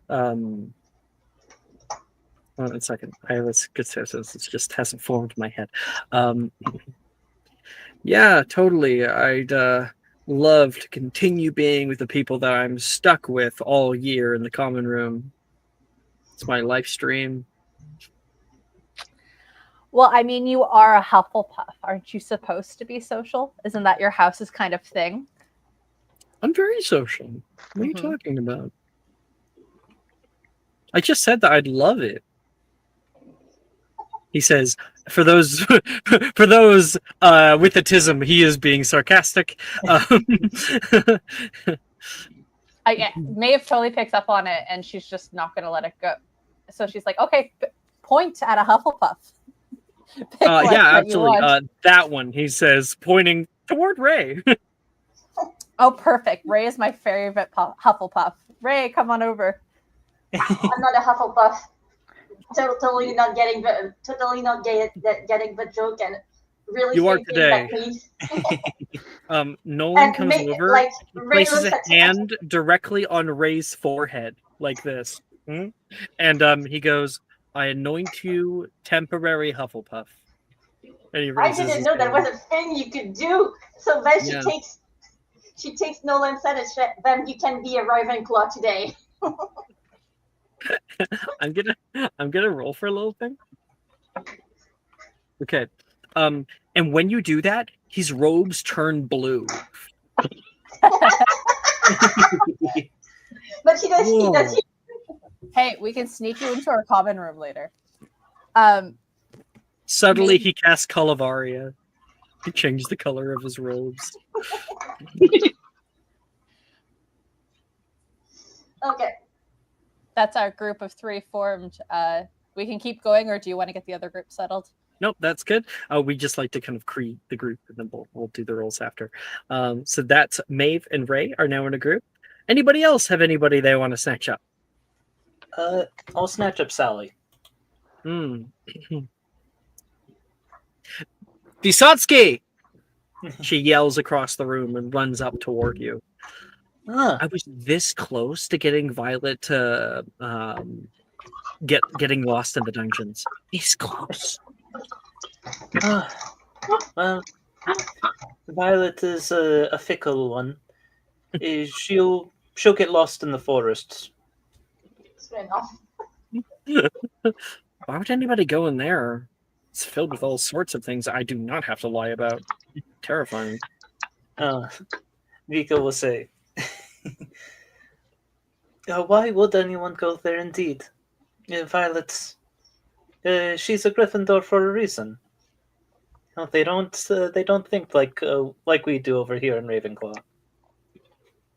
When Sam and I were just little kids, we were staying with some family members out in Feldcroft. Decided to go on a little bit of a hike. Ended up getting attacked by a giant boulder. A living boulder. Can you believe it? Vika will say, I don't think you picked it up before, but that is why you are a Gryffindor as well. Maybe that is why. When the Sorting Hat looks in our head, do you think he sees that kind of stuff? Because I did save Logan's life. He owes me a life debt now. He'll do anything I tell him to. You understand? Vika will say, well, what are brothers for other than to be in constant need of help? My brother still wears the cape that he got when he was 6. It's too small for him now, but... How old is he? Please don't say he's 23. Vika is like, he's 9. Okay, that's all right. We're all a little weird, aren't we? Poor thing. When he gets to school, he'll be teased so hard. By me.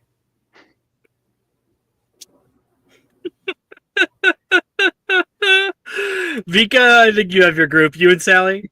Yeah. Cool. Okay, who's next? Just to clarify, it's groups of 2, right? It's small groups. There's no maximum. Okay. I'm not ready. I'm just asking. Okay. Anya.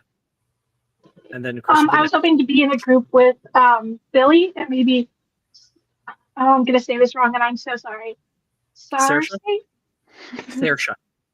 It's an Saoirse. Irish name. They're not spelled the way that you think you're supposed to pronounce them, you know? Irish names are the most egregious one that I can think of is Crewhor, which is spelled Concabar. There's a B in there.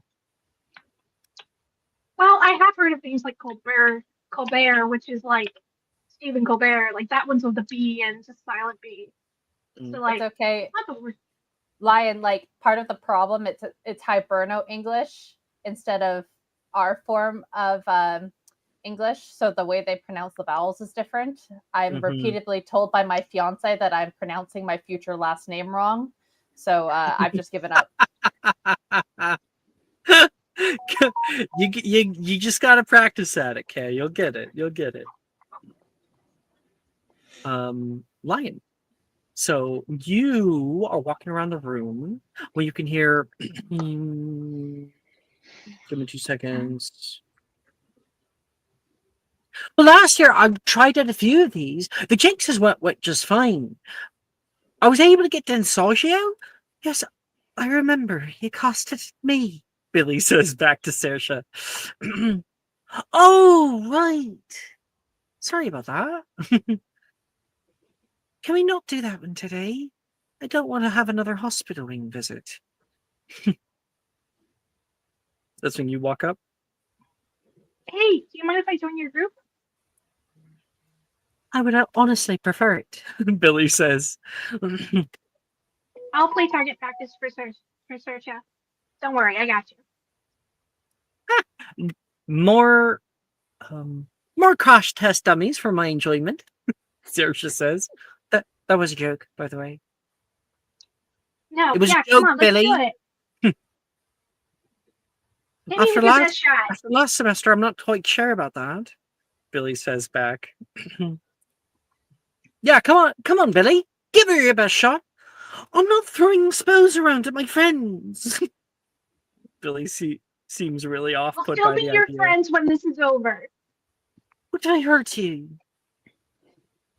But we'll still be your friends, so don't worry. We got this. Yeah, as long as she's alive. Saoirse says back. I'll be alive.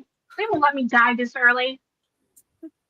For first class, Professor Rojas did say that we learn lethal spells, but she didn't say which ones were lethal.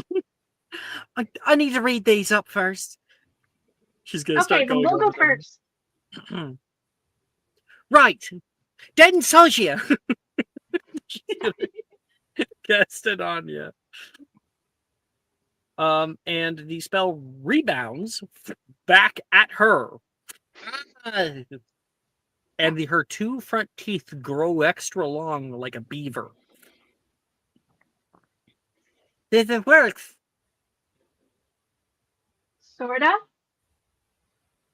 Certainly worked. Yes. Billy says back. Oh my goodness! I'm a grand scroll! She yells. I remember this from last semester. If you relax, it'll dissipate. Oh, will it? Okay. Nothing happens. Oh no. I go over to the teacher. So that's your group. You'll be practicing in that one. Yuji. I'd like to run up to Logan. I run up to Logan, wand stowed, a drink in one hand, and papers in the other. On my hand. Sorry. Hey, Logan. Okay, I got you. The history magic notes. Wrote down as much as I could. I pre-read your essay. I think I proofread. I think it's all good. I notated some minor spelling mistakes. But if there's anything off there, let me know. Spelling mistakes, please. I don't make. Oh, that's a very glaring one. Yeah. And here's your black coffee. You said you liked them this morning. And then he winks when he says black coffee and leans in and goes, "It's the sparkling unicorn."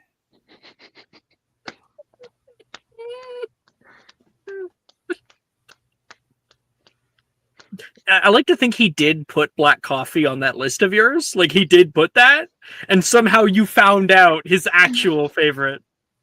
Don't worry. How'd you? Did I tell you? I'm in with the Hufflepuff kitchen. They know me. I know them. Thank you for the black coffee. He'll No take problem. it from you. I'll talk to you guys after class. He pulls away from the rest of the guys he was talking to, back toward you, Yuji. You know, you didn't have to do this. When I suggested all this, I was joking. This is really good stuff, though, Yuji. Thanks to my brother, I've been pretty good at writing stuff down to a T pretty quickly. It's taken some time to get used to because English isn't my first language, but we're getting there. And you say it's a joke, I call it practice. So really, thank you. If you need any help with anything else, I got you. No, man, I should be paying you. How much should I pay you? He pulls out a coin purse and starts to pull out multiple galleons out of it. I think he then takes his hand and sort of like closes the pouch. How about you just partner with me for a class? You really don't know how bartering works, do you? Well, I am vertuing the situation to something of equal or lesser value, and I think your time is of equal value of mine. That's funny. He'll say back to you, a little pompous about it. Yeah. Confused as to why he's laughing. That wasn't a joke. Here's how it works. 6 galleons? 6 galleons just won't really do for you. You're going to need probably a few more if you want to get the proper tools in order to do this quicker. Maybe a better dictionary if English is your second language. Oh, yeah. Okay. So 6 won't work. Probably 10, right? 10. And I go, well, best I can do is 8. Oh, okay. 8. No. But 8's close to what you're okay with, but maybe something else to sweeten the pot. Okay. Do you have a sweet pot? He pulls out 2 more. Yuji. He fits it into your pocket. Oh. Thank you. Wow. He mutters to himself. I'm gonna make a stealth check. I think he mutters to himself. I might be able to get dinner over the break.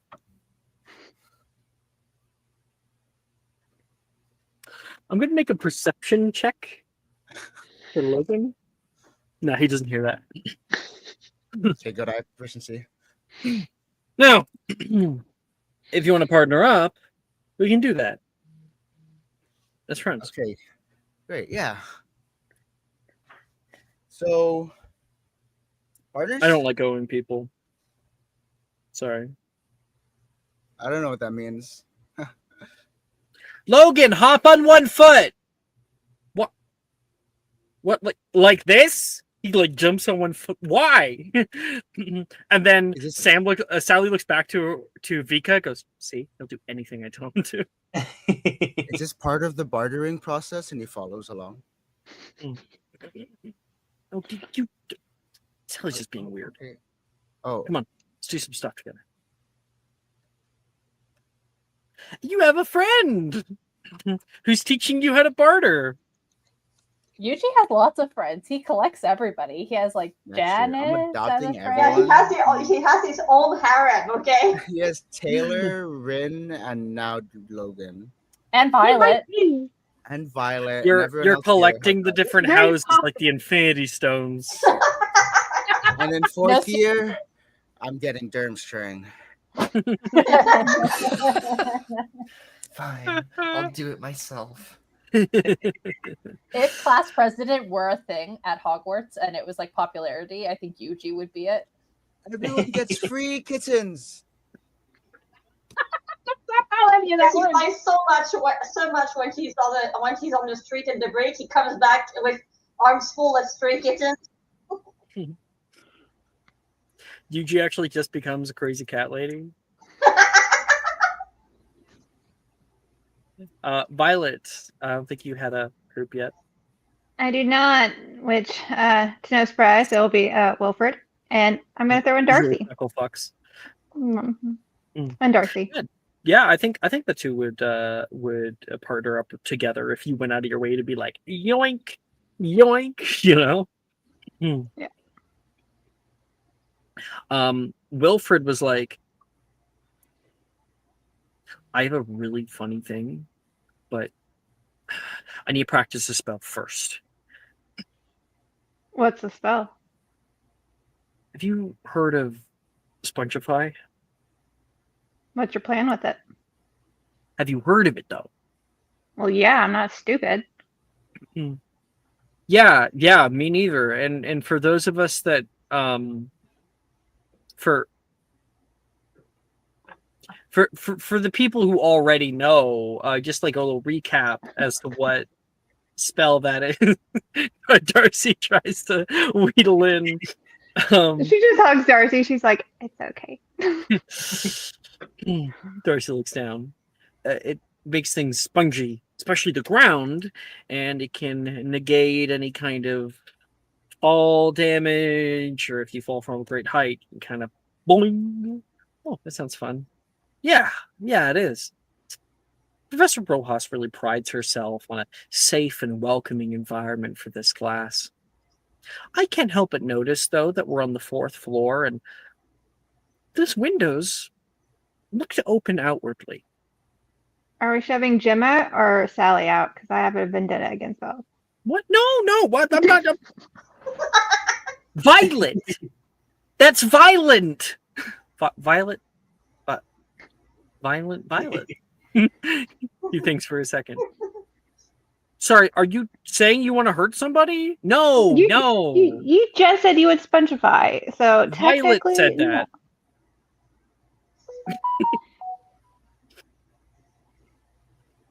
What's the plan? Who wants to go for a bit of a flight? Again, I gave you 2 options. No, fine, I'll do it. One of you guys will have to flipendo me, though. Does that happen to be one of the spells you picked, Cecily? It was. Oh, awesome. Cool. I do want to state that you could die. Yeah, whatever. Wilfred says. Darcy, you open the window. Looks at Violet like, you guys are crazy. Just gonna blow a kiss to Darcy. I'll see what I can do. Thank you, Darcy. She's cute, eh? Wilfred says toward you. Very. And she's just as good as. It was kind of when we weren't talking last semester, and she saved me in the forest. Actually, she's pretty good at this class. She seems, I don't know, weird, but in a good kind of way, like weird, like me and you. I would say I don't think we can judge that, but yeah, she's a great fit in. Well, game respects game. Exactly.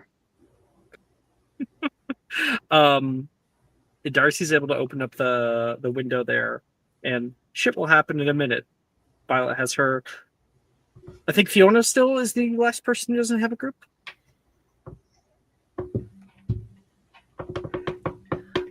Yes. Well, I mean, Fiona hasn't gone yet.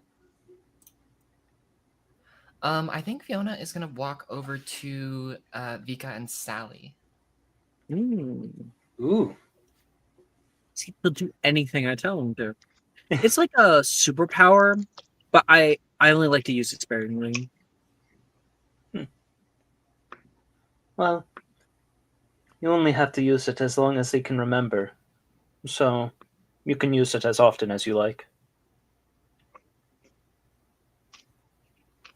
Is there Fiona, some that's sort when you of, walk up. is there some sort of limit to what Logan will and won't do? I personally haven't really been there to like test it, but I'm a sister, so he'd probably go to hell and back. If you threw her triplets, who's the oldest? Catriona. No, like out of the 3 of you. Oh. Well, technically it's Sam. She looks over and can see her probably like with Nate, like over his shoulder, like yeah, and talking to him. But if we go by like vibes, definitely me. Logan's the youngest. Is that why? Well, I don't. Is that why? Mark your words very carefully, Kilmartin. I don't have any siblings. Are you always so Ugh. like mean to You are each so other? you are so lucky. You would be too. Hmm. It's kind of like a rite of passage, you know? Really? Mm-hmm. It's the only way that we stay sane. See, listen to this. Sam! You're a bloody fool! She yells back.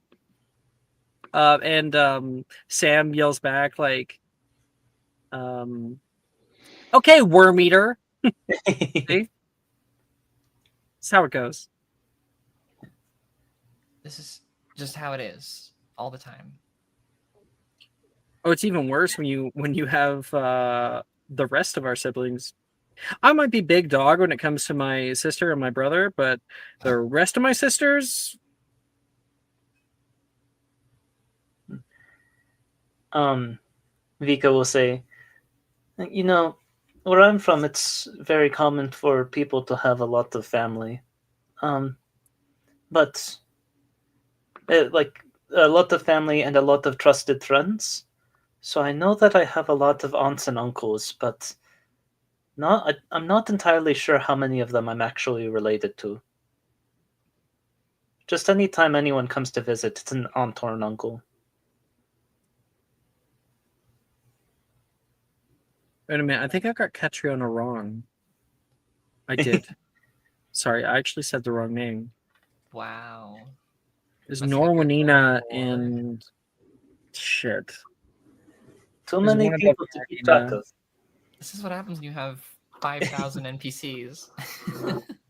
Yeah, Catriona is Billy's eldest sister. I had it wrong. We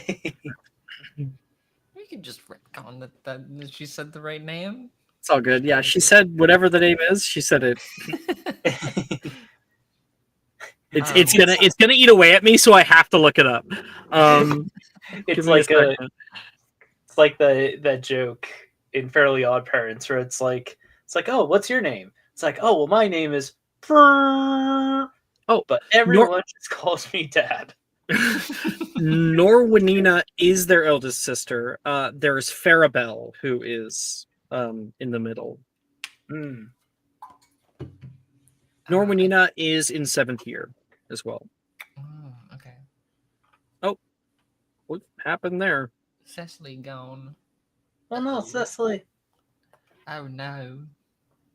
I think she was fiddling around with her video and probably clicked the wrong button. Yeah. Happens. Fiona will go to like say to Vika, it must be weird having so many people around all the time. Does it not get crowded? Oh no, they mostly come to visit. My mother has a lot of family, but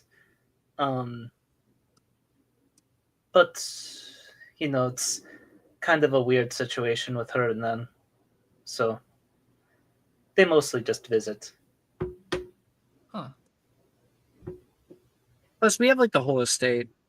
If I am in a mood where I can't stand any of them, I just go running off into the forest. You know, what I do a lot of the time is I'll put on all white clothes, tell my brothers to come find me, or else I'll freeze before I freeze to death, and then just sneak it back inside while they're looking. You just leave them out there?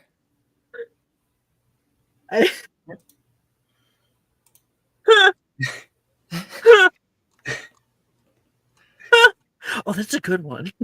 Yeah, At least, like, I'll have to think about that. Yeah. Because if you didn't already have inspiration, I'd be giving it to you right now. Vika just shrugs her shoulders at what Fiona said, like, they normally figure it out soon enough. You know, If anyone else had said that, I'd be more worried, but for some reason, it just fits with you particularly, and I don't know why.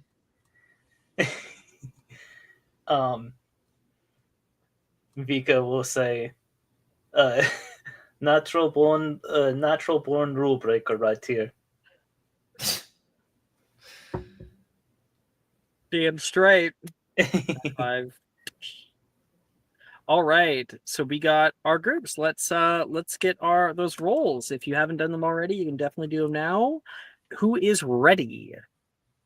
Me. Vika, are you ready? Oh, let me roll them right now. Yeah, I I'm don't also wanna- ready. Then Chris, I see your hand up. So Chris, you are with Logan. Okay. 2 of you guys practicing together. What are your 2 spells? 2? I thought we got 3. 3 spells. Okay. I thought I did something wrong. My 3 spells, and I'm gonna go from highest to lowest because just like Yuji, it all goes down from here. Periculum Vertimilius, I got a 16. Petrificus Totalis, that's an 8. And Infirma Cerebra, that's a nat 1. Well, that's part of the reason why you miscast it, because you said Cerebra. Infirma Cerebra. Cerebra. Oh, I gotta go kick rocks now. roll a d600, please, Yuji. You got it, boss. I hold yourself with that, boss. 523. I go 533. 523. I don't know if that makes a difference. 523. Oh yeah, those. Yeah. Every single number is something different. Oh, I thought it was one of those like range ones. Okay, sure. Nope. There's literally 600 options. Widowy? Crazy. Widowy. Okay. You attempting to cast that last spell causes your skin to change color based on your mood, like a mood ring. Whoa. What is Dude, what is what are you feeling right now, Yuji? Right in this moment. I think initially it's embarrassed until he hears a reaction. Because, failure. You can see like a vermilion color come over Yuji. Whoa! Whoa. You're like a pile of puke, Logan says. I'm puke, he's horrified. And that's when there's like a bright yellow that comes over you, like you're the sun. He covers his face. Oh god, do I stink too? Logan grabs his robe and like throws it over you. Let's try to calm down. Breathe, Okay. breathe. And when you calm down, your skin changes to like a subtle blue. No, okay. I'm gonna go get the teacher. Just keep this over. Wouldn't want anybody making fun of you. Am I gonna die?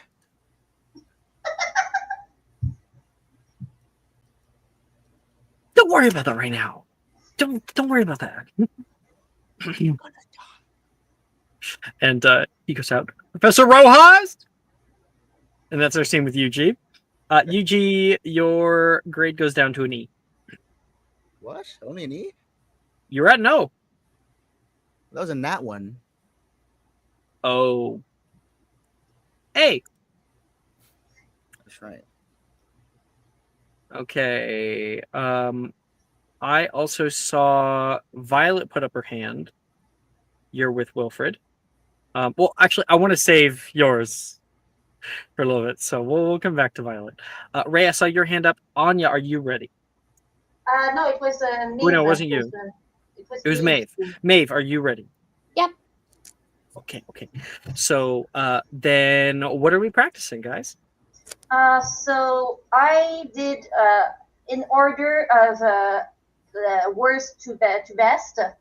Sure. I did. I tried Flipendo. I got a 4. I tried Petrificus Totalis. I got 16, and then I did this Sogio one to lock it in. I had 16. 16. Yeah, see, you got some good rolls, but then that first one really pulled you down. So Yeah. you'll stay at an A. You're still passing and everything. But when you Really cast A everywhere. Maeve, I think like all three of you are working on Flipendo for a little while. Because Nolan was talking about that's one of the spells that he hasn't been able to get. It's one of the ones I did as well. Oh, perfect. What did you end up getting, Maeve? Just really quick. I got it at 20, but then it's a 19 because -1. But then it locked in on the website. Okay. So yeah, with a nat 20, it auto locks in.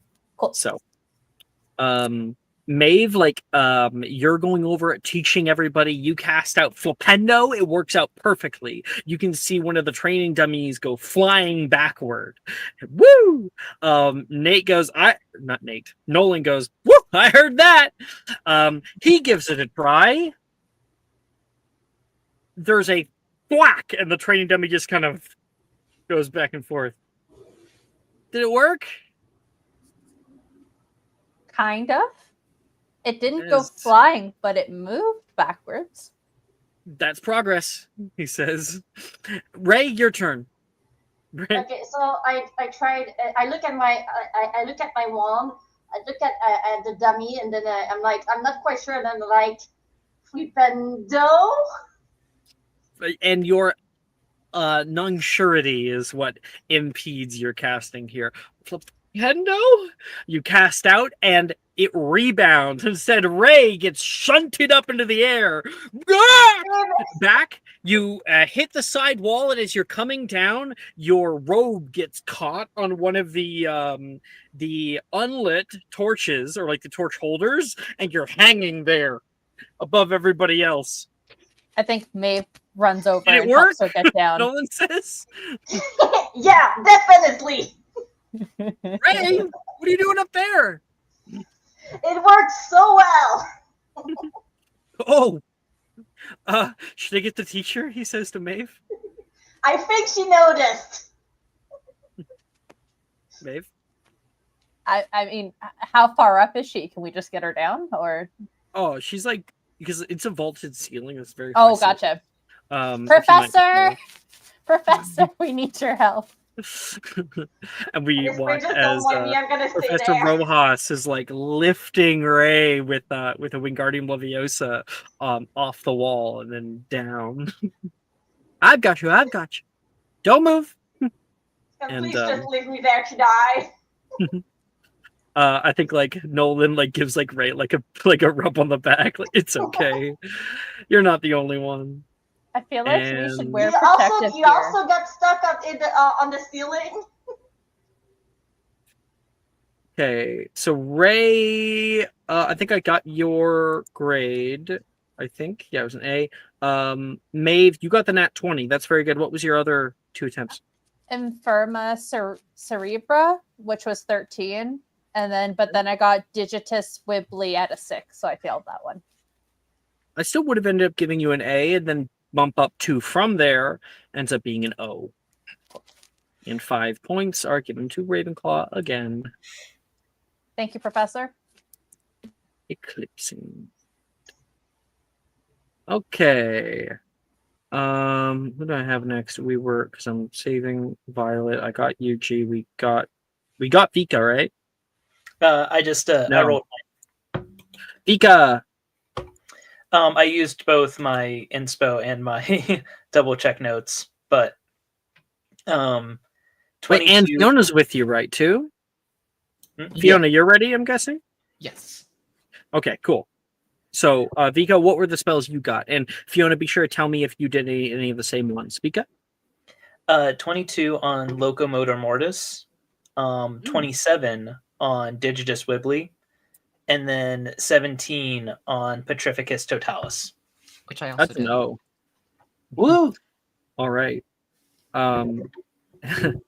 Sally's like, I call this game Rock Roulette.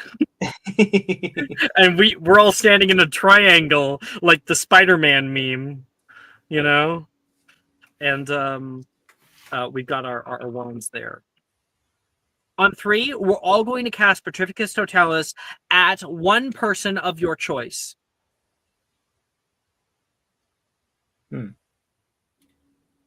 Okay. The person who's standing at the end, if anybody, wins. Can Fiona try to like sneak a glance at Vika and like subtly nod at Sally to like get them both to cast at Sally? I'll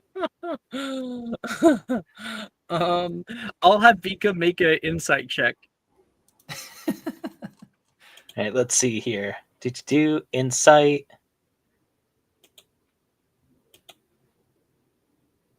12. Okay. All right.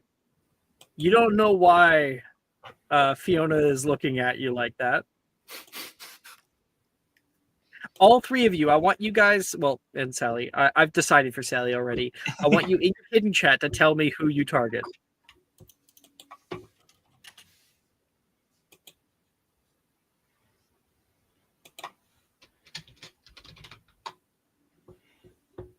Wait, this doesn't go for all of us, correct? Just them? No, just us. Yeah, good. Sorry.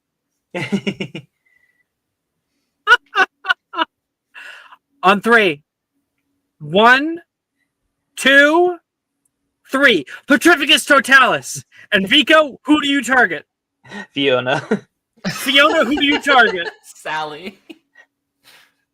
Fiona? Sally. And Sally targets Vika. Everybody, bam, bam, bam. Everybody roll to hit. So we're gonna do a spell attack. Okay, let's see. Spell attack. A 14 to hit Vika. Yeah, that'll hit. Okay. And I rolled a 12. To hit Fiona. Fiona. That hits. And I rolled Okay. an 11 to hit Sally. That doesn't hit. No. Here, can I give you my subscriber? You can, since you're not, attacking each other here. Can I retroact? Well, never mind. Just roll again. Roll again. Well, I wanted to use it for a different spell, but I'll use it this.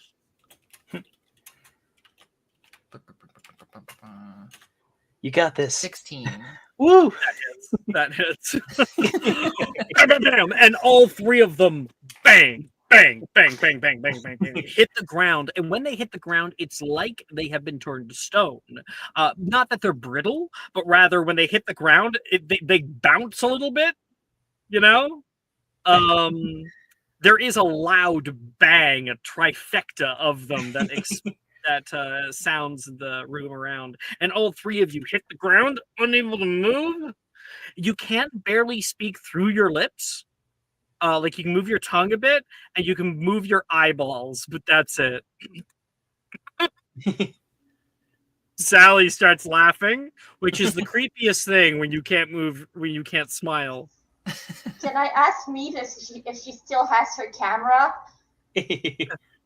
Maeve, do you have a camera? Get your camera out. How do we undo the spell?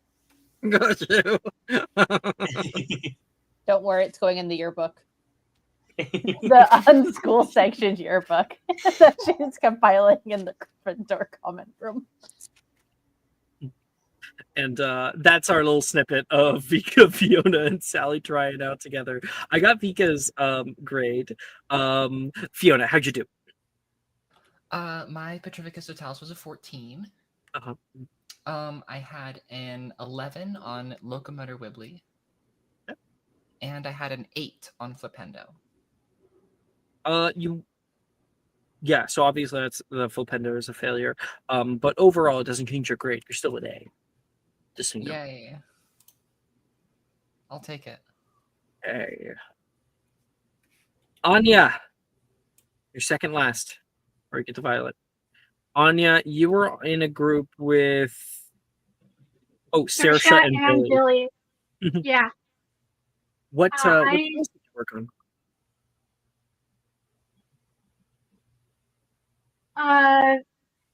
Quick question. Does casting Defense Against the Dark Arts, does that count as an intelligence or wisdom check?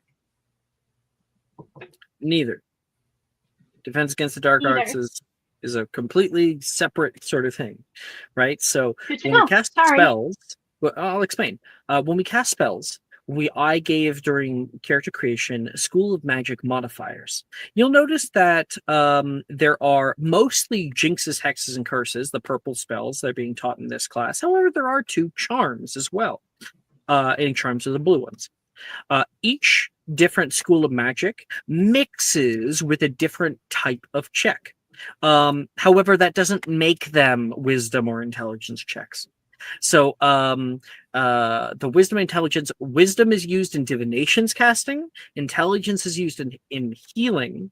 You're probably referring to the Ravenclaw ability about you can't roll below a 6, right? Those are only on Yeah. skill checks. Skill checks. Skill, It'll got it. never My apply to apologies. spell casting. Thank you. To answer, I got a 8 on Flipendo, 16 on locomotor mortis, and a 4 on Koloshu. Oh. All right, well, you had an O last semester, so you're going Yeah, down to no, an E at least.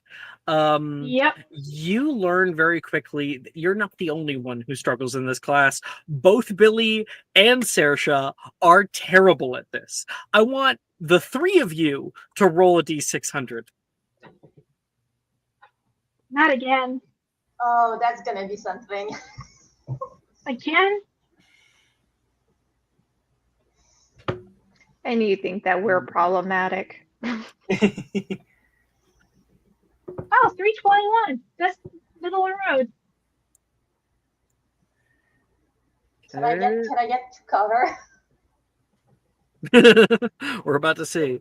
I'm just checking theirs first. Because the 157 for 157.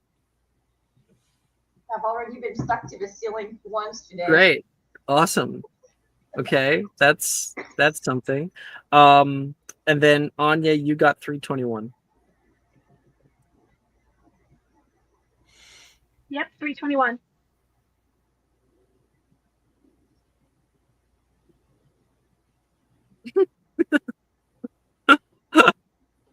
All right. So as you guys are casting, we see multiple different things happen. Billy casts out her spell.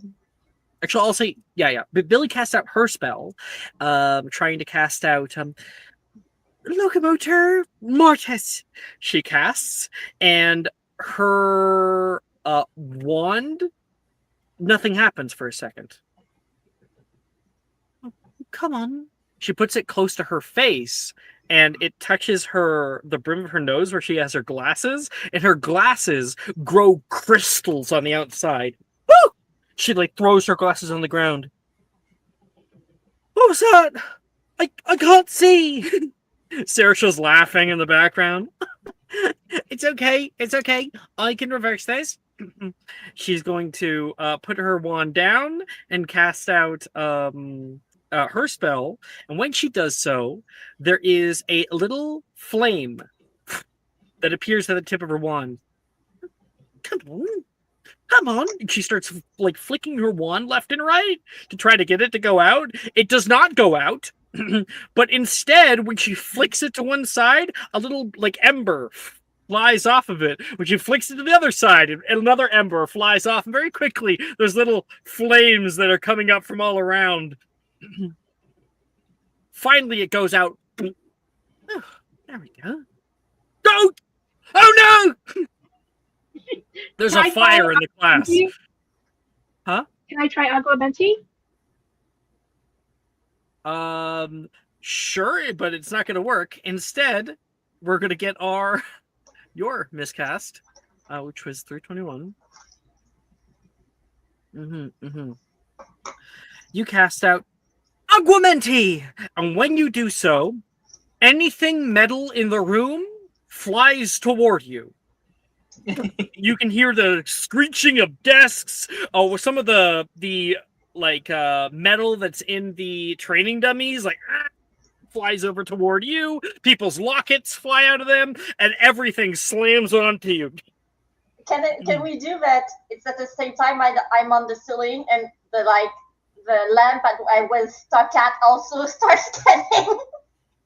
Well, Professor Rojas was at least helping you. So you pull out toward her, and then you're able to be grabbed. What is going on over there? My best effort. That's what's going on. It's just not working out well. So while Rojas tries to put out fires and try to get Anya out of the the pile of shit out here, and we really see how bad of casters Billy is and Saoirse. Saoirse more, significantly more. One other thing Saoirse would have been doing prior to this would be Billy would talk about a spell, be like, Generally Cravatum. Do you see what it does, Saoirse? She takes it. Totally. Why don't you tell me then? She hands the book back toward her. And you're not really sure why, but that's something to add on, a little mystery for later. While all that's going on, Violet. Darcy has the window open. You ready to get out of class early? Wilfred says. Yeah, let's do it. Getting hot in here. Was practicing Sponge of Natural 1. It didn't go well the first time. He conjures a donut. That's not going to break my fall. He tries again. He fails again. Come on. He bites into the donut. A third time for charm. And it works. Yeah. Spongify.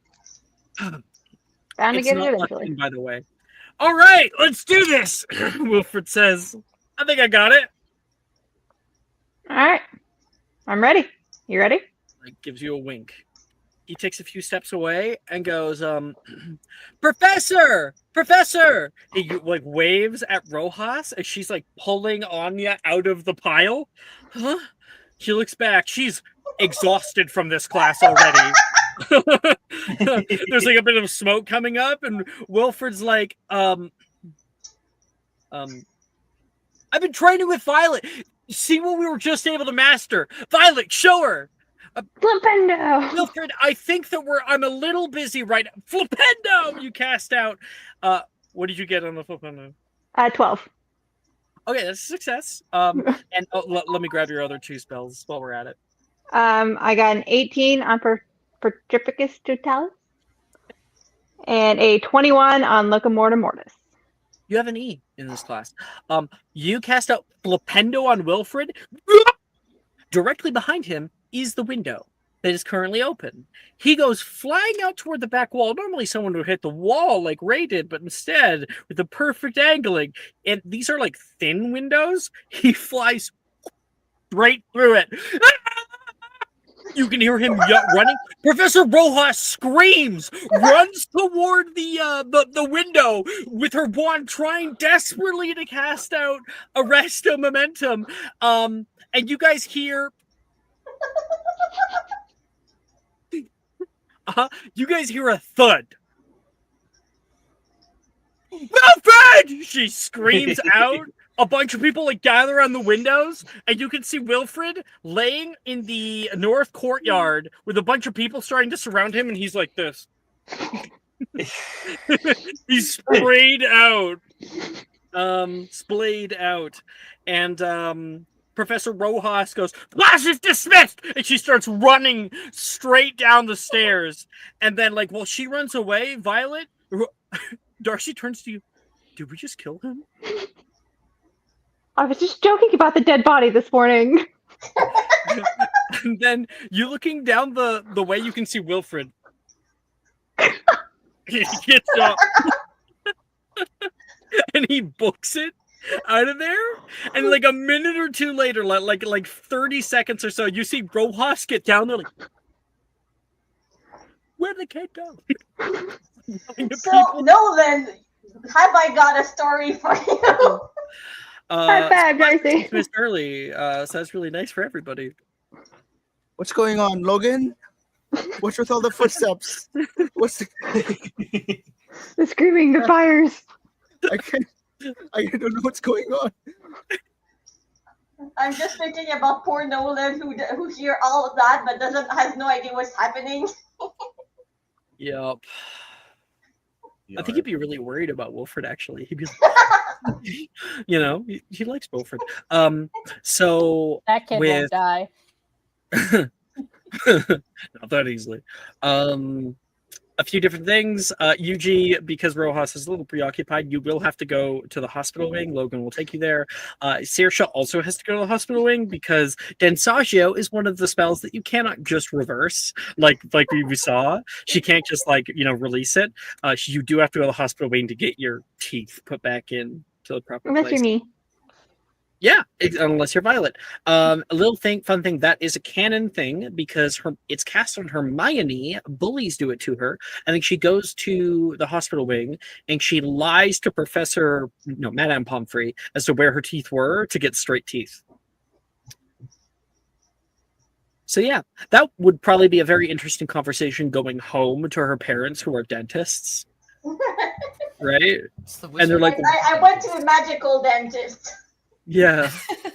Oh no, magic! Like, guys, I just saved you so much money. Yeah. Our magic makes your profession look like child's play. Completely just not needed.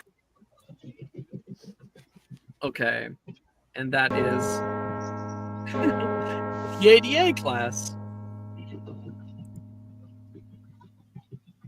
Okay.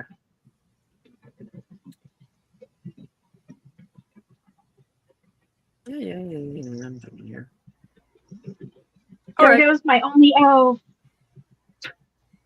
Next, we have herbology class. All of you guys will get put into your herbology gear and go out to Greenhouse 1.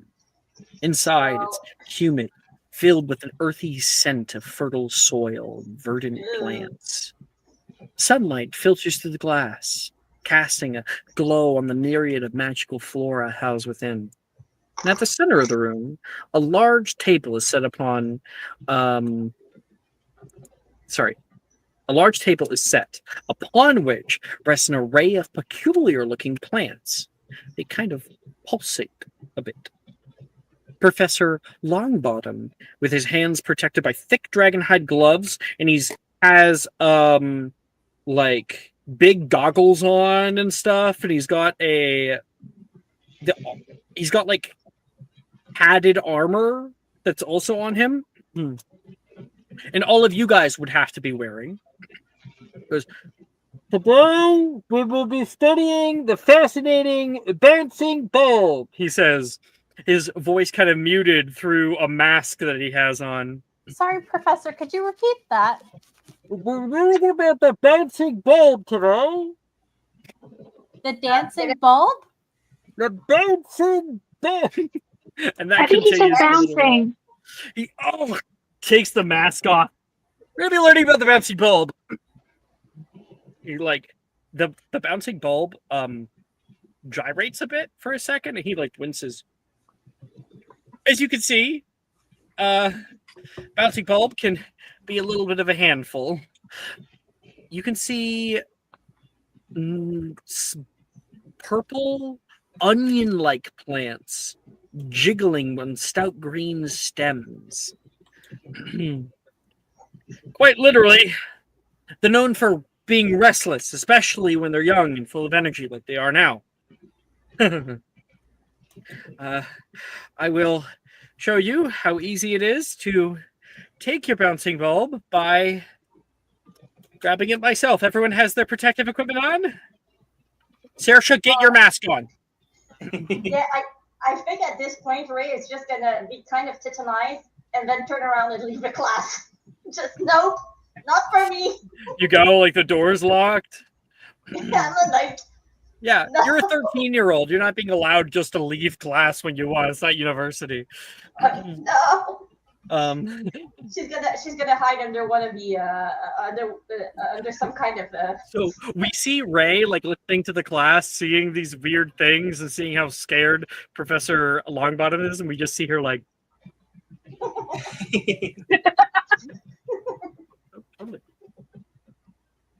It just disappeared underneath the desk.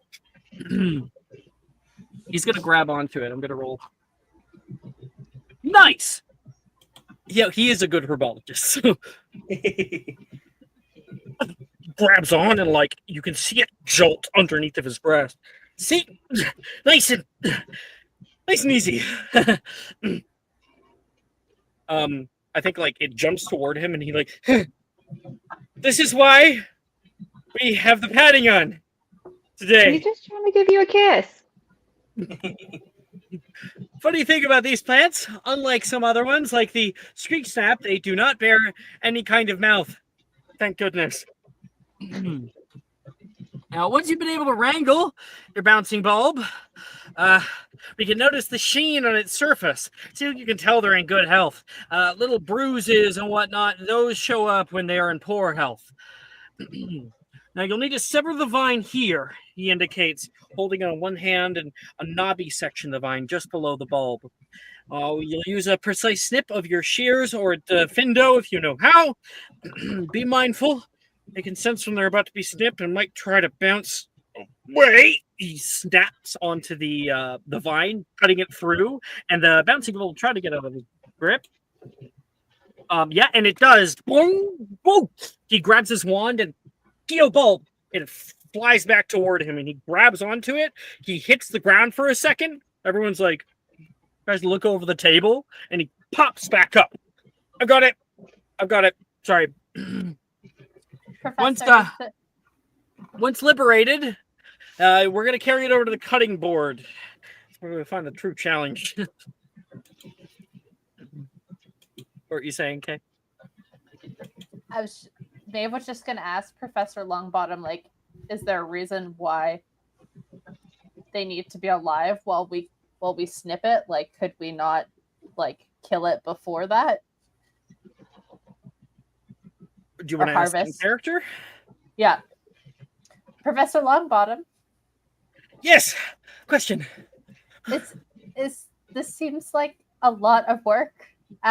Is there a reason why we don't harvest them? Why we might not. Sorry, I'm trying to think about how to ask this in character. Is there a reason why we can't kill them before? Like, why are they bouncing and we're trying to cut them while they're bouncing? Well, they're not really very good for potions ingredients if you don't. And he slams it back down, answering the question. He says, the goo inside is what we're going to be needing. They're great for a lot of different salves and lots of good healing magics. You're going to grab the mallet next to you, hold it here. In one swift motion, you're going to... And he's going to hit it so hard that it explodes out. And the purple goo becomes caking his little area. See? When they properly wither, they wither very, very quickly. Within 5 or 10 minutes, you'd notice that the entire bulb will start to lose color after you snip it. All right. So, all of you guys, you're going to be doing the same. Nearby, Saoirse, near the front of class, makes a brave attempt to grab her bulb, but it ricochets out of her hands, careening through the air and causing a collective duck and gasp from everybody else. Whoa! Nice try. Go ahead and grab it. Good job, Saoirse. A calm and considered approach is often more effective than rushing in. Just cross. Can we do this in pairs? Because, like, if you're struggling as a full adult guy, how are we supposed to hang out? Like, isn't it gonna carry it with the ball's energy? Like, can we like? I'm sure you'll do just fine. You saw me do it, right? I'm burning it down. I am burning it down. And everybody here will make a herbology check, including you, Ray, unless you want to go for a tea instead. I'm gonna. Actually, I don't think that Ray cares about it. The only reason she would is because her brother wouldn't let her have a tea. Well, I guess it wouldn't be a tea. It would just be 2 less than what you had, which you had an A, so it would be a D. Yeah, so I got an 8. So let's just say that she's not doing. She's just hiding. No, you chose to roll, my friend. I told you. I said you had a choice. You chose to roll. Make me a strength saving throw. Strength saving throw. All right. Mm-hmm. Okay, so I'm gonna go down the list. Violet, how'd you do? I also got an 8. Do I need to do a strength saving throw? Strength save, It is please. not staying in my arms. Can I try to Ray, incendio it when it gets away?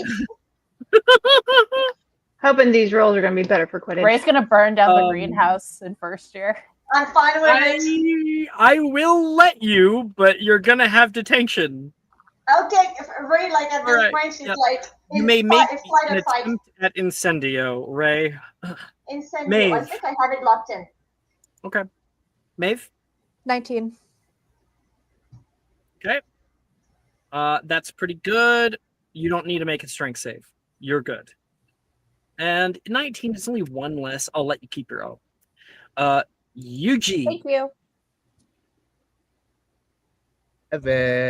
7. Make a strength save. This is ironically better for me. Ironically, yeah.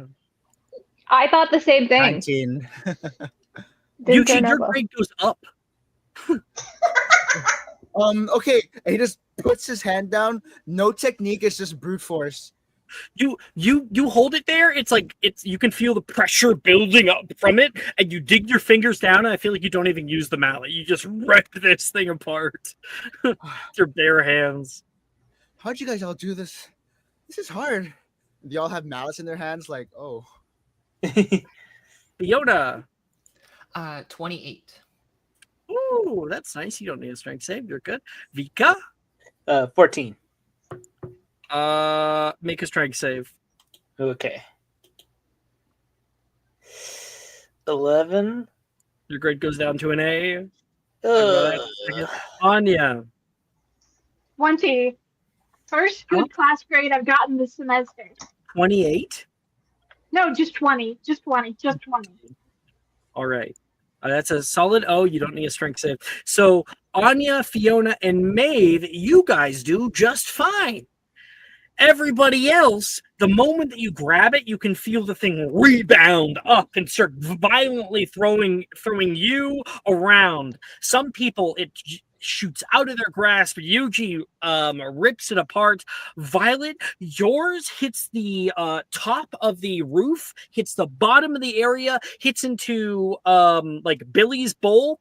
Oh no! And like causes a little ricochet, while other ones are causing a big domino effect. More and more of these are getting loose, and you can see yours is only gaining more momentum as it hits exponentially. Boing, boing, boing, boing, boing, boing, boing. You like put your hand over your head. It comes straight at you, hits you straight in the face, boom, and flies right up, and then you hear the sound of shattering of glass. And then we see the Team Rocket blasting off again, little like star twinkle. Ting.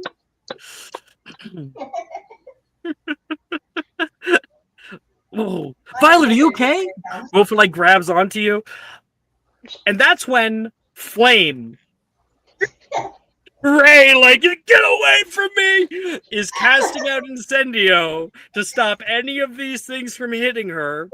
Out to the screaming of Professor Longbottom as well. He should have taken Cross's advice. And Ray, that's going to be -10 house points from Ravenclaw, and you have detention. And you got that before Violet. I'm proud of you. Vika, I feel like you're out there with the fucking beater bat. Like,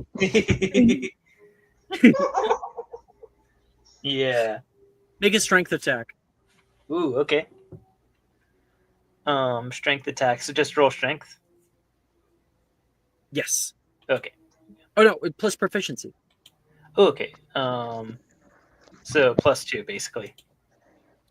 Indeed. 19. You know how like in the first movie we can see like during like the flying class, Draco and Harry are having that thing, and they like he throws the remember all, and then Harry runs over and like grabs onto it, and McGonagall sees it from the window and she's like, You're the seeker I've been looking for.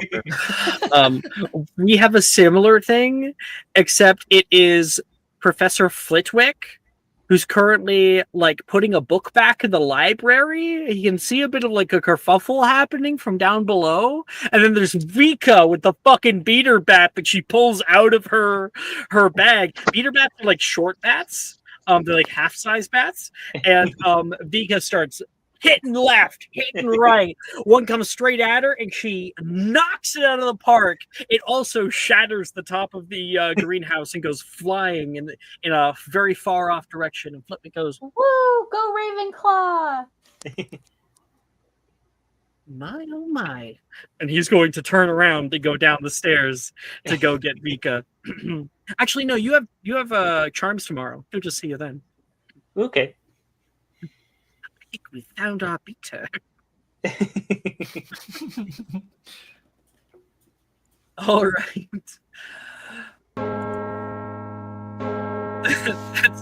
That's the end of day. You guys would have bolognese for lunch, but that's end of day. Detention. Yeah, Ray. Oh yeah. So we haven't had detention yet, probably, have we? Nope. Nope. Free detention every year. Amazing, given She'd how be- much we've gotten up to. She but, beat Violet before to get detention before I did. I'm so proud of her. Wilfred. That's And like- Wilfred. Well, we don't know about that. Oh, Wilfred As said far as we detention know. funny. Yeah. Yeah. Yeah. Okay. Because there's stuff that happens outside of the sessions too, Yeah, right? yeah, totally. Ray, so detention for you I think will be with Longbottom, and you end up late at night just being you and him feeding the Chinese chomping cabbages. It's just Like- gonna be more burning. No, because he's watching you. Okay. I feel like you have like a steak strip. You're throwing it toward one of the chomping cabbages, for which the center or like blossom of the cabbage kind of opens up to a toothy maw Yeah. and tries to grab it and nearly bites your finger. You pull it back and grab your wand for an incendio, and like Longbottom, the moment that you cast Incendio, he casts Perio. So it's like the fire gets shot out and then immediately is extinguished. Yeah. I mean, I'm gonna be like literally. Ray is. She really doesn't like anything that is like dirt and dirty and like things like that. So she's really in fight or flight right now. We're learning that I consider this, Gabby, maybe Ray has a phobia of magical plants. Magical, like the kinds, that have mouths or can move, that kind of thing. Yeah. That could be funny. Mhm. Definitely. Okay. We're doing perfect on time, I think. We'll do charms. Oh, charms and potions. We'll do charms and potions pretty quick. Okay. We won't stick around much for much RP because we want to get to Quidditch tryouts, don't we? Yeah. Yeah. Speed run. Okay. Speed run. Charms class the next day. I do hope you all kept up with your reading over winter break, because today we are going to be testing our skills in charms with Wingardium Leviosa. If you turn to page 216 near the back of your books, you'll find it readily available. Now, can anyone tell me the limits of this particular charm? And That's a D6 to Chris, and that's going to be a History of Magic check. The answer can be found by reading the spell card. History of Magic check. 1d6. I only put my hand up for this one because I researched this in Mahoro Court. I'll give you Keen advantage. Mind gets Okay, thank you. Keen I'll Mind roll gets again. advantage on. Yeah, Keen Mind gets advantage on all checks. History magic History checks. magic checks specifically. The D6 to an advantage Well. at least help, but that 20 is gonna Yep. surpass anything. That's It's no, Yuji, you know the answer. You definitely do. You got a 14. That's not bad. But who he calls upon is a member of his own house. Miss Cross. What are the limits of Wingardium Leviosa, which can be found on the spell card? Weighs up to 100 pounds, and it can go up to 20 feet high. Ah, yes. Is there perhaps another one? It's okay if you don't quite get it. Unwilling creatures are more difficult to move, and you can push or pull a fixed object or surface within reach. Wall or ceiling allows it to move climbing. Oh, you can change the altitude by 20 feet in either direction. Ah, very, very good. Very good indeed. Yes, 10 points to Ravenclaw. So he gave 10 points because he got that 20, which to Gemma in the back is like, didn't they just lose 10 house points a minute ago? I just like turn around. Rin still has PTSD. Okay. Yes. Now, unfortunately, no direction can be taken except up and down. The range of the spell only extends upward to 20 feet, and most people cannot lift more than 100 pounds or so. Charms have great utility, but without understanding the limits, mistakes can be easily made. Always read up on your spells before casting. Now, each of you has been given a feather. Everybody watch me, speak very clearly, and move your wand with a swish and flick. Wingardium Leviosa. You can see his start to fly up into the air. Aha! I want to see how many feathers we can get in the air before the period is over. Have at it! And everybody is going to do Wingardium Leviosa and 2 other charms. Go ahead and do that right now. And while everybody's attempting that, Miss Vysotsky, might I talk with you for a moment? Vika will look back and forth for a second and will say, whatever you think it was, there's no proof that it was me. I have an alibi. I unfortunately was a witness to this little event, but I'm not angry. But please, come here. Vika will follow him. Have you given any thought to Quidditch? He says, pulling you to the other side of the class while everyone else is attempting stuff. Will you be going this evening to Quidditch tryouts? Vika will say, I've never thought much about Quidditch. It seems like a silly sport. Oh, it'd be a lot of fun to get into. Also good at making friends and keeping fit. You don't end up with a figure when you're older like me without doing a little bit of exercise. Sorry, that's a side thing. Joke there. I saw you in herbology class with the bouncing bulbs.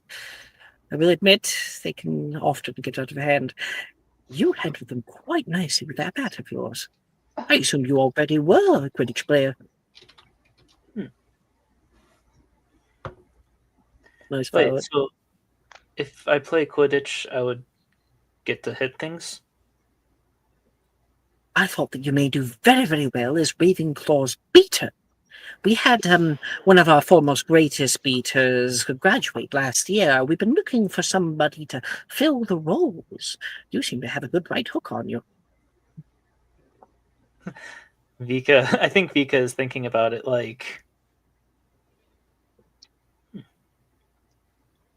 okay, but anyone that gets hurt, it's out of my hands. Well, all right then. I will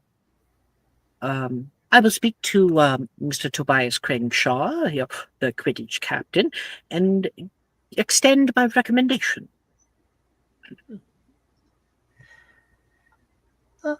I'll see you I at Tryouts. appreciate that, Professor. Please call me Flitwick. I think Oh. Vika will say, Yes. I appreciate that, Professor Flitwick. And she kind of gives him a look like get there. he did that intentionally. Nice, Ray. All right, so you do your spells too, Annie.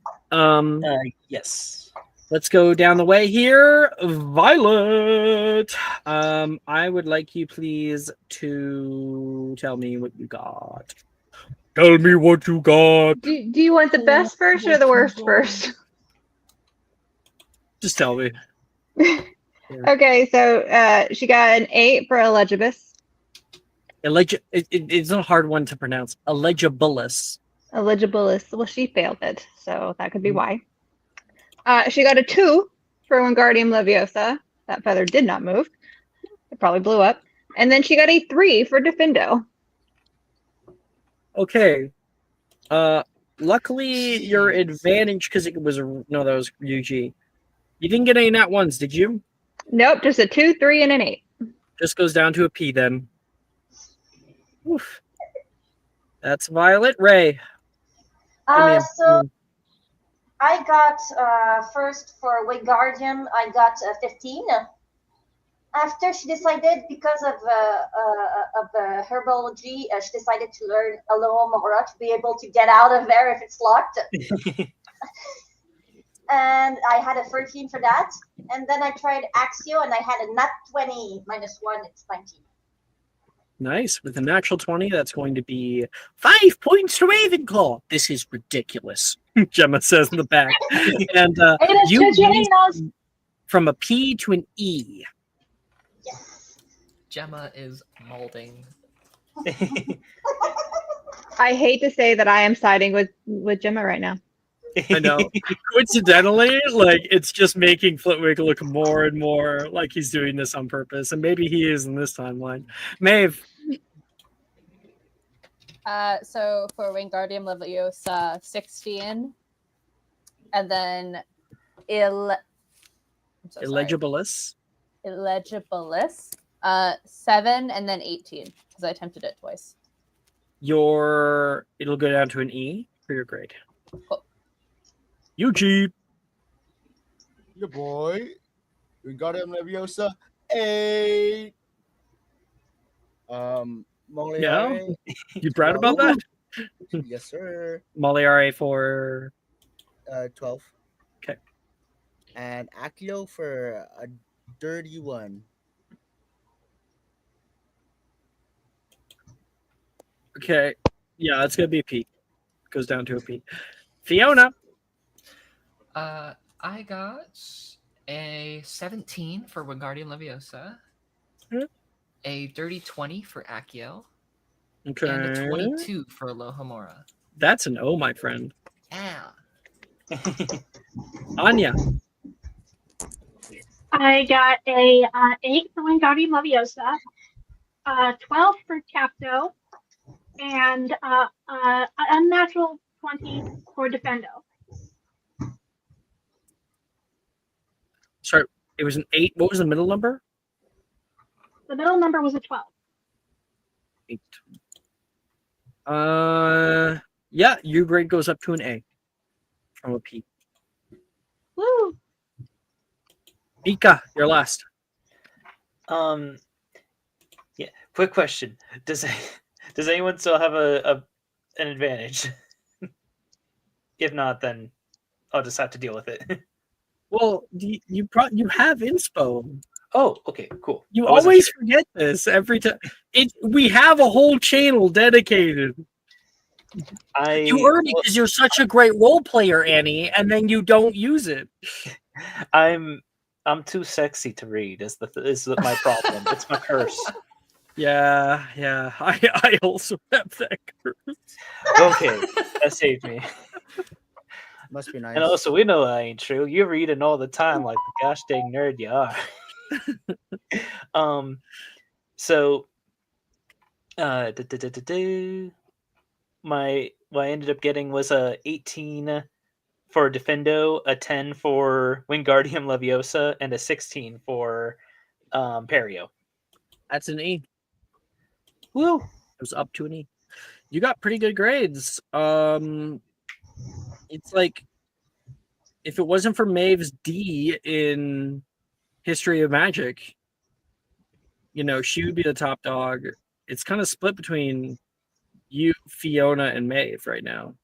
So Oh, Fiona's definitely going to win because Maeve is eventually just going to get a T in that class. She's never staying awake. Did you get my herbology? Did my herbology grade change? I'm pretty sure I got it. I'll double check. Fiona, I've got an O for you in herbology. Okay, cool. Yeah, because you got like 21 or something. 28. 20. Yeah. Get your numbers right. Sidebar, because for those who are experts, getting kicked out of a class, what repercussions are there? Can like Maeve just stop going to History of Magic? Dishonor. Dishonor. Dishonor on your cow. So because you're not can't fourth year yet, you don't have the choice. So you would firstly get a T in that class, and secondly, there would be like detentions happening. There'd Would be Dean punitive even measures. notice? Yeah, that's the other question. Would he even does he take roll call? Yeah, he takes the roll call. Which is probably takes like 20 minutes just to do. So he does do the roll call. And would he notice, like, if someone else said present instead of, like, let's say an accomplice who said present in a place? It's a very good point. Probably not. Chris, are you just stretching, or did you have a question? Are you open-minded? Yes. Okay, so potions is up next.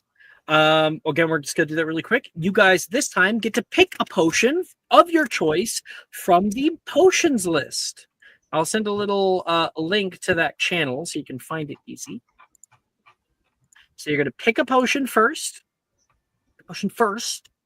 and then you roll a potion making check. And I will tell you. I know which one I'm taking. I know which one I'm taking. I saw that and I was like, okay, Ray is going to pick as many of those as she can. Maple, noted. Thank you. I'm just putting it there just so you see it. And it has to be from the first level list? From the first year list, yes. Yeah, sorry, first year.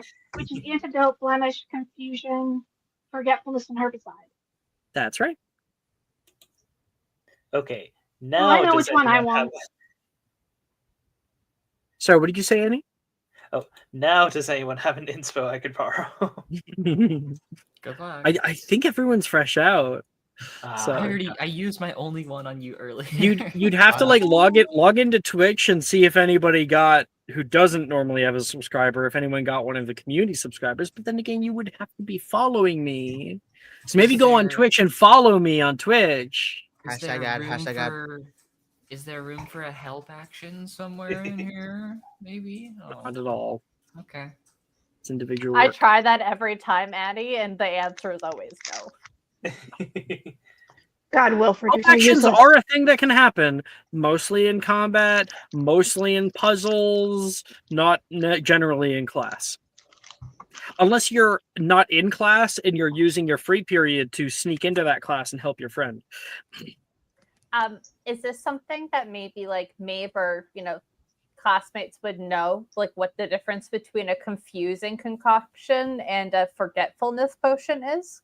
Yeah, so confusion concoction generally makes people walk around aimlessly and forget where they are or what they're kind of doing. Not forget, but more just be confused about it. Forgetfulness actually wipes a person's memory. How much? Depends on how good of a potion you can make. And then, sorry, last question. Blemish Splitzer, is that giving or taking away blemishes? Taking away. It is so like very good for a good teenager, That's what I was going into thinking, their yeah. skin. Perfect skin. This is what Rin puts on every single day.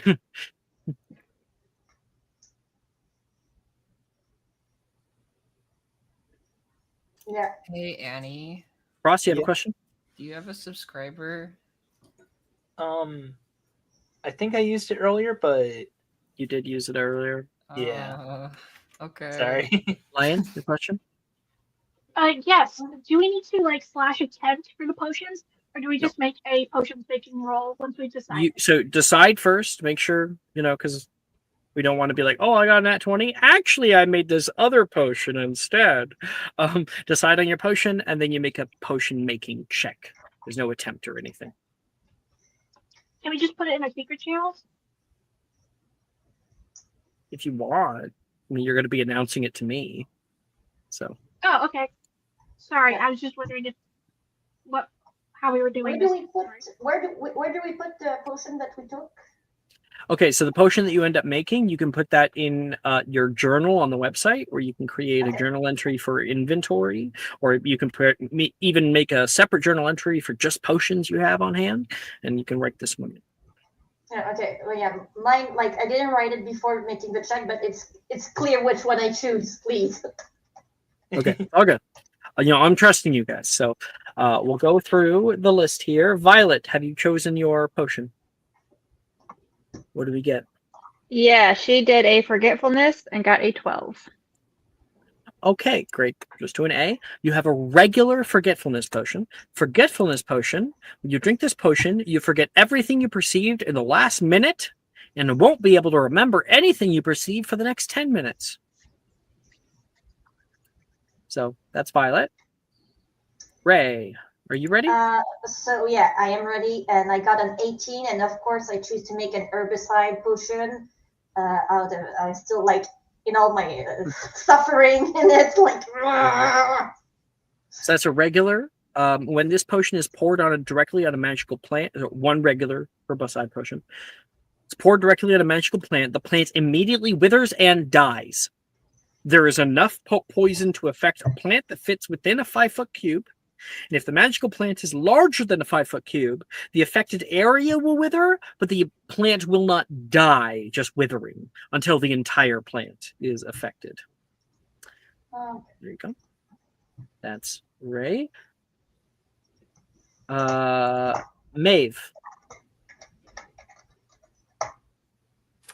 22, and she's making an antidote of common poisons. So She got a nat 20. Oh, sorry. That's a big thing. Come on, Kay. Nat 20. Own it. With a nat 20, you make a superior antidote to common poisons, which is essentially an exceptional antidote to uncommon poisons.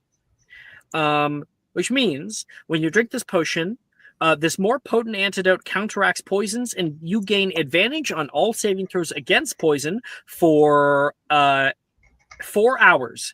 If you took poison damage in the previous 10 minutes, you regain all of your hit points lost to poison damage up to a maximum of up to a maximum of 50 hit points. And so sorry again, Alex. What was the name of it? It is it's a superior antidote of common poisons, which is in essence the same as an exceptional antidote of uncommon poisons. Same sort of thing. So superior. Thank you. Okay. That's Maeve, and that is an O, and that is 5 more points. 5 more points to Slither. Wait. 5 more points to Ravenclaw. Gemma's so mad. She's so mad. So He's he's been secret. bought off. Professor, maybe you actually look at some of your own housemates' work. How's her potion? Potion in the background. Of course. Taylor, wonderful job. 5 points to Slytherin.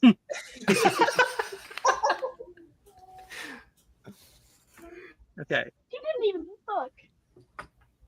Okay. Eugene. Blemish 8. 8. Yeah, they're Yeah, That is someone's not getting in the slug club. That is a flawed blemish blitzer, one. which is in essence a normal muggle face cleanse.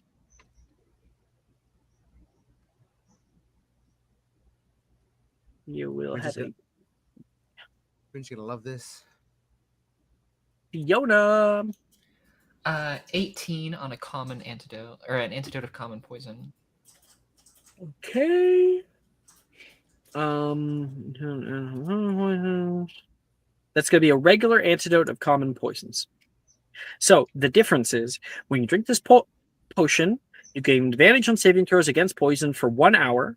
If you took poison damage in the previous minute, you regain half your hit points lost to poison damage up to a maximum of 15.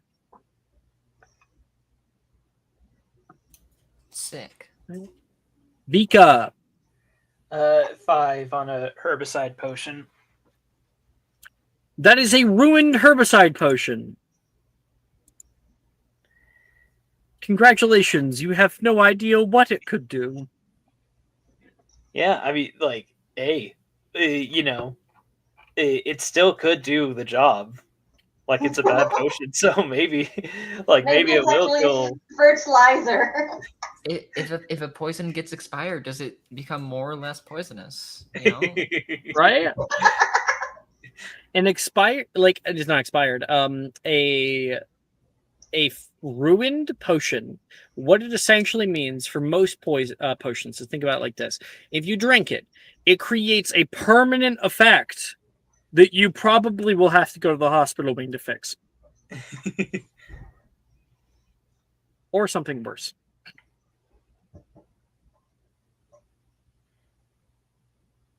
Okay, so that's Vika. Anya. That is a 10 for the blemish potion. 10 for a blemish blitzer? Yep, just rolled it. Absolutely. So, blemish blitzer. This specifically formulated potion will magically remove any acne or blemishes from your face when applied. It is also the antidote to the Fungaface potion and the spell Furnunculus. As well as, I would also say it's the antidote to the spell Conjunctivia, which we see a little bit later in the game. So keep it on hand. Go Might me. actually come in handy. What's my grade? Hey. Okay, that is everybody. Good job, guys, going as quick as we could with that. Quidditch! Eugene, Quidditch! it's time to shine! Quidditch. I love Quidditch. Quidditch. I love Quidditch. I love Quidditch.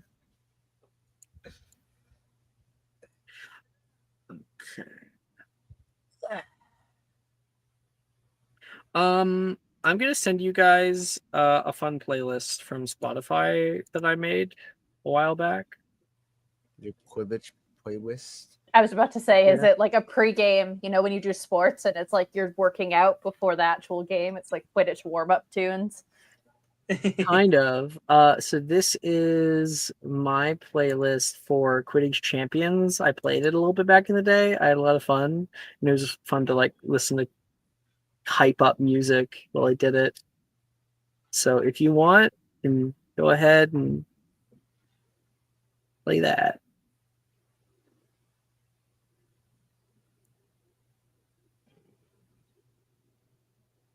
Alrighty! The path to the Quidditch pitch is a well-trodden trail, bordered by wild, untamed grasses of the Hogwarts grounds. With each step, the excitement is building. You're not the only one here. There's many people moving out toward the Quidditch pitch, and those distant sounds of the stadium grow only louder. The hum of conversation, the occasional cheer, and a clear, sharp whistle that signals the beginning of the inter-house tryouts. The pitch itself is an impressive sight. the towering goalpost standing sentinel at either end. The lush green of the field is a stark contrast to the azure and white sky above, promising a beautiful flight weather for the tryouts.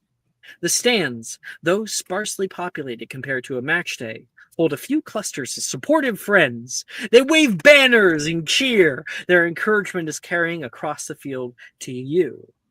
At the center of the pitch, the 4 Quidditch captains are easy to spot. Their confidence and authority set them apart. There's the Gryffindor captain, Liam Redmayne, with his trademark easy grin and fiery hair. Beside him stands the Slytherin captain, Celia Voss. Her posture as straight as an arrow, her eyes sharp and assessing. Representing Ravenclaw is the strategic-minded Tobias Crenshaw, who sees Vika walk in.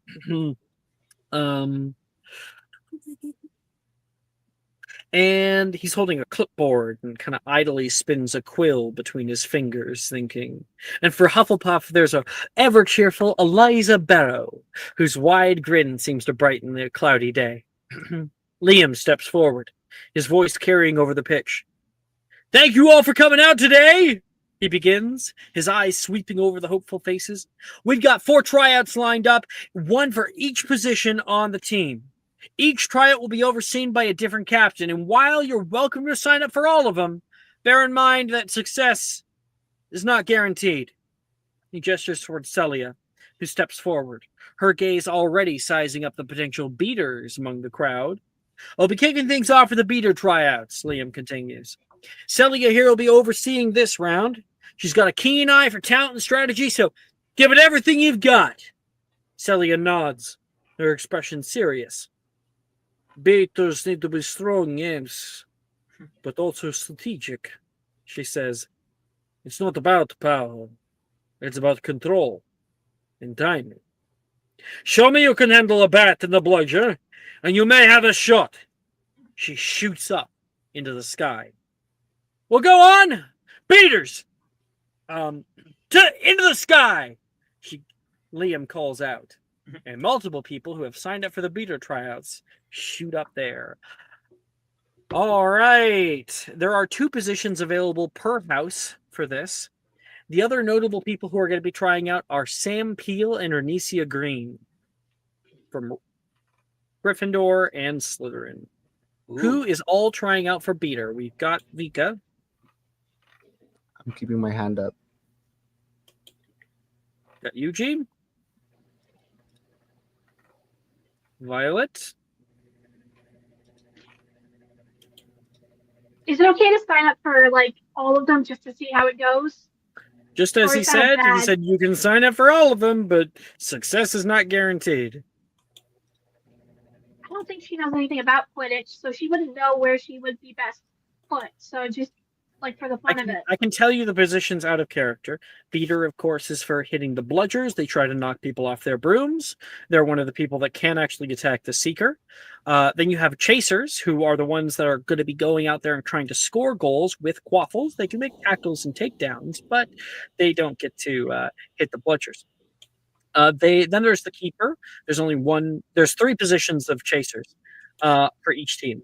Then there's the keeper. There's 1 keeper on each team. They are the ones that are the goalie. They're blocking goals. And seekers are the ones looking for the snake shot.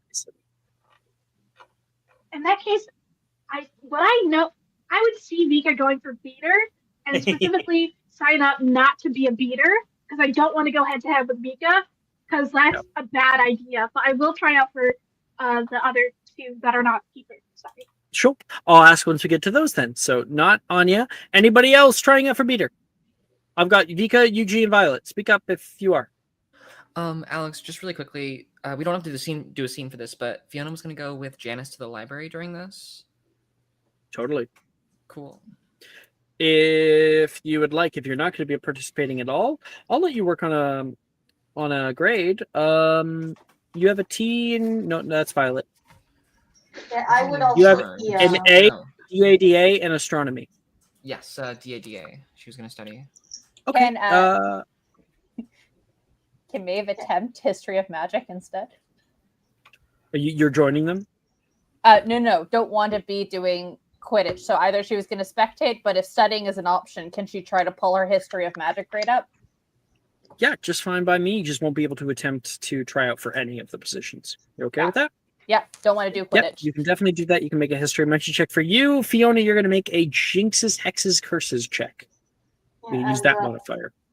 I would also, is it possible for me, Ray doesn't really care about her grades, but she would be practicing her spells. You may. You don't want to try out for any of the positions either. Yes? No. Okay. I'm not interested. Then you can attempt 2 spells. It can be 2 of the same or, Okay, sure. 2 different ones. Okay. So, boom, boom, boom. We got those out. I guess. Okay, cool. That's everybody then. All 3 of you guys shoot up toward the sky. All of you guys have been given beater's bats. Vika came with her own. And and the bludgers will be released onto the field without you. Under the watchful eye of Southern Captain Celia Voss, wooden targets hover all around the pitch, moving, scattered strategically across. With a flick of Celia's wand, the bludgers are released, buzzing through the air like iron hornets seeking prey. These beetles want desperately to hit their mark, but they are like blind bats. They know not where to go. You will direct them, she says. You remember what I said? It's not about brute force. These are alive with potential. It's about precision and timing. Destroy the targets and show me your control. The air fills with the sound of these bludgers, and there is a heavy horn. And the thrill of the chase begins as bludgers hurtle out of control, ready to be directed toward their prey. Hit hard! I want all 3 of you to make me an athletic check for flying to the bludgers and finding them. Okay, for the duration of this, rune proficiency, how does that factor for all of these checks? You may add it to these checks. Okay, thank you. Athletics, you said? Athletics. Roger. Oh, God.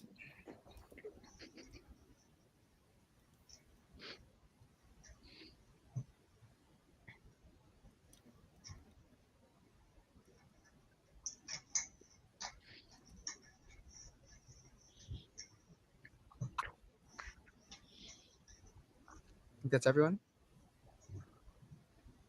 Okay, what do we get? Yuji got a 19. Okay. Violet got a 21. 21. Vika. 16. Vika. I'm giving you 1 advantage because the whole flippic thing. So you may use it either now on the athletics, or you may use it, and you must decide right now, on a strength attack.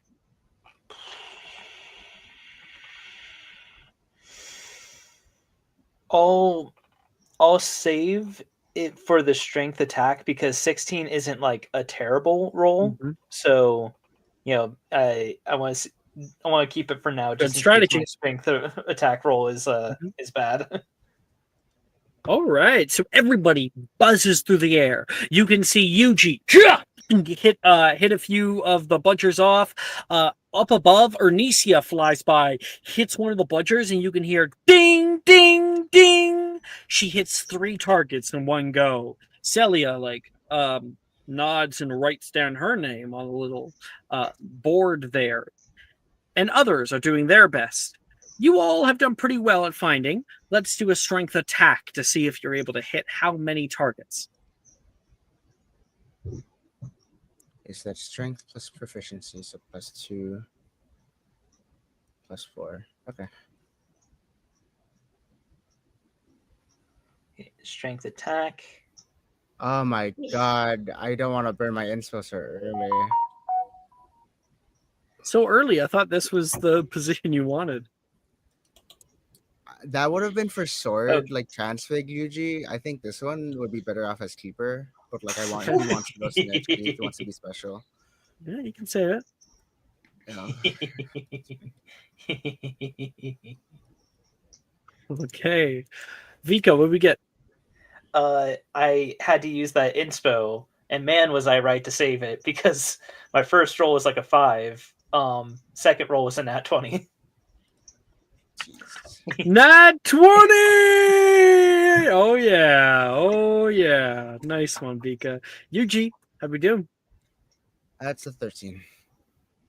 Not bad. Okay, Violet. She crashed out at a 6. Gosh, You're able to fly around just fine, but yeah, you keep missing. Like, the bludger is also a moving target, so you're trying to hit a moving target onto another moving target. This is so fucking difficult. I feel like Violet is being cheered on by a few of her friends down below, but is just growing in frustration the whole time here. You don't end up hitting a single target. And her hair is just changing colors. Yeah, she will make a great seeker. And then Yuji, you're able to get 3 targets overall during the time limit. Bika. I'm currently playing Freebird, and it just hit like the fucking ding. And that's exactly what happens for Vika. Vika, I'll throw it to Annie. Annie, give me some cool flavor here. You're gonna hit a lot of targets. You're gonna be putting in some cool fucking moves. How do you astound the judges? Tobias Crankshaw down below watching you. Well, I think it's like what they said, that it's not, just pure brute force. It's strength and strategy. So Vika quickly sort of looks over the targets, and she gets them quickly. But I think the move in particular, where it's like that the move where it's like, oh wait, hey, that was pretty cool, that was pretty clean, was like with the last couple targets, Vika hits the bludger, and it hits the target and everything, but Vika had it just planned out just right, where basically she hit the ball towards like one of the goalposts or something behind the target afterwards. Yeah, so like when it ricochets back, that she hits it again to get another target. I love that. You hit one bludger with all your force. You ever see that anime thing where like time slows down, we see like the bat like curving, we see all those white lines coming off of it. She hits it. There's like a double explosion. Boom, boom. That bludger goes shooting very, very straight like a bullet. Passes through one of the targets, hits another bludger coming around, and both of those hit onto other targets. And that one hits off one of them, end up hitting off of one of the goal posts, ricocheting back and hitting the backside of one of the other targets. Ding, ding, ding, ding, ding. Woo! You're flying by, continually doing pretty damn well in this one. Okay, add a character. I did the wrong roll, so we'll leave it as it is. But it's under ability scores for doing this strength and stuff, right? You make a strength attack is strength plus proficiency. But I would do the roll. Click on strength, correct? Strength, yeah. Okay, yeah, I did athletics because I messed up, but that's fine. Is it the same modifier? Is it different? No, it's the same +2. Wait, yeah. So it doesn't matter. Okay, that's it for beta tryouts. Holy shit, Vika! Woo! I think she got it. She's a natural, Tobias says, and then the camera like pans beside Tobias. It's Flipwick. I'm telling.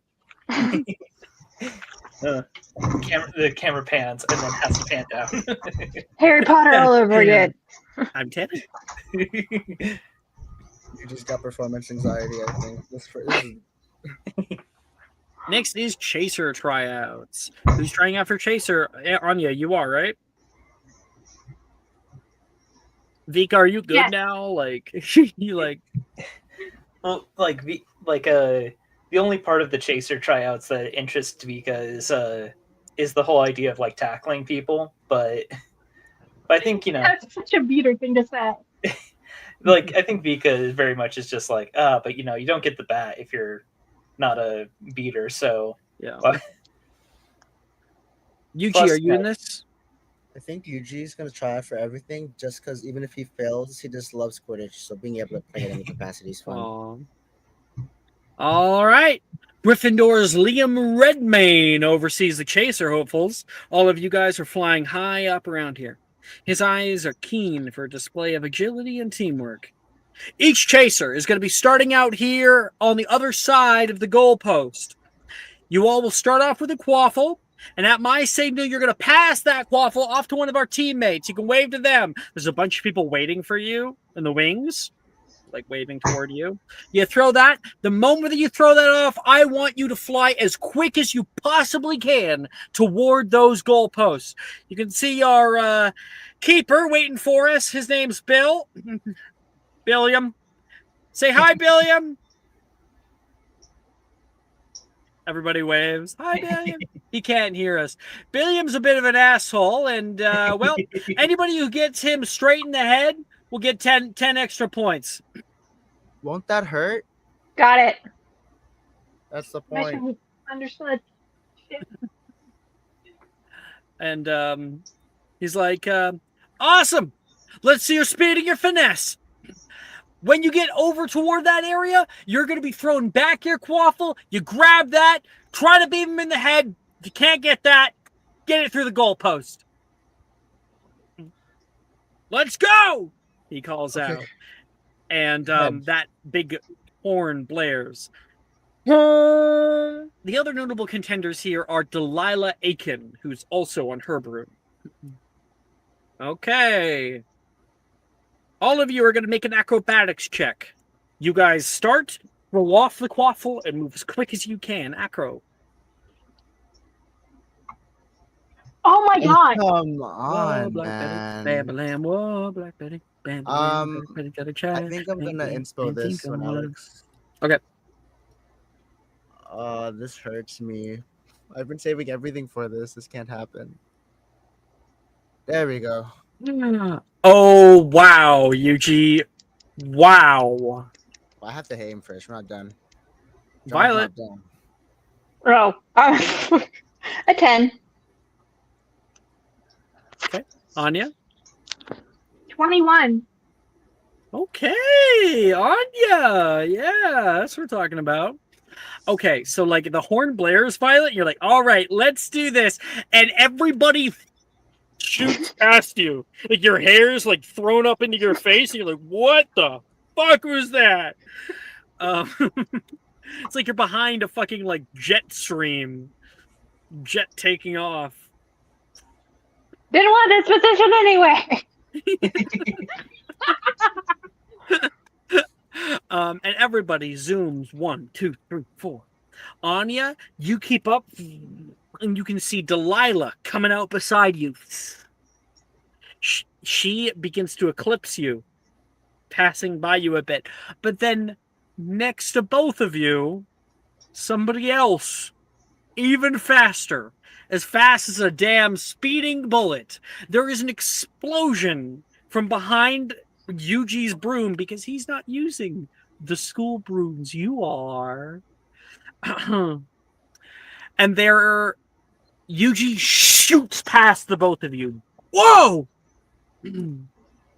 He's impressively fast. But at that rate, how are you supposed to control? How are you supposed to grab like the quaffle at that speed, right? I guess we'll see how that goes. You guys, end up just racing each other. Delilah and you neck and neck. I want you guys to make a sleight of hand check for trying to get the goal. No. No. I have no more safety checks. That's it for me. You know, You got a 10. it's I not got a about 6. I speed. kind of love that in a narrative sense, I'll tell you. So, Slow and so steady. arriving there first, Yuji, the quaffle's thrown your way. You go to try to slow down to grab it, and you blow straight past the goals. Within a few seconds, you're out by the fucking castle, and he's gone. All right. I'm open. You're like hundreds of feet away. I want to point out that my average is like at 13.5. So yes, I got a 6, but the overall isn't terrible. Mm-hmm. Yuji, come back! Come back! I'm open. and so that happens. Anya, you're flying out with Delilah. Delilah grabs on her quaffle and throws it into one of the goalposts. Ding! Woo! Woo! Woo! She's like cheering. You get thrown your quaffle. You try to grab onto it, and it hits the tips of your fingers. Boom. No! You try to grab on and nearly fall off of your broom. Dang it! It falls down toward the ground. Come on. That close. So you were the like second. You were like neck and neck with Delilah. So you were like second/third person to get there amongst everybody else. But just being fast isn't the only challenge here. Meanwhile, as everyone else is throwing their stuff, people are throwing it at Billy and ow! Hey, you aiming for my head? He's like yelling back, and Liam Redmayne is like waving at him from the other side of the pitch. Violet shows up so late that he thinks it's over, and Violet like just flies right up to the pitch. Ding!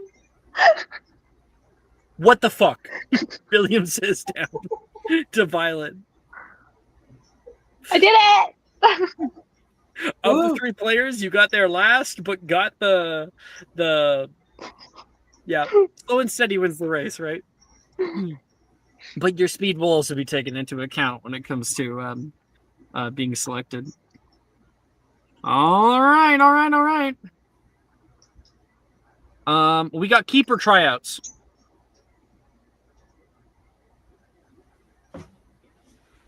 All right, we got the three of you. I'm picking a god and praying. That's how I'm gonna be during secret tryouts. So like, that's all she Good wants. luck with that. No, I already know how this day's gonna go. Eliza Barrow of Hufflepuff stands by the goals. Her encouraging smile bolsters the nerves of the keeper candidates. It's about anticipation and reaction, she instructs. You won't stop them all, and that's all right. 5 chasers, each armed with a quaffle, will face each keeper in turn. The quaffles will fly, and one after another, we will see which keeper's skill and mettle wins out. Your turn! She points out towards somebody. Alrighty, so essentially you're having 5 chasers come at you at the same time, and all throwing quaffles to try to get you. All right. So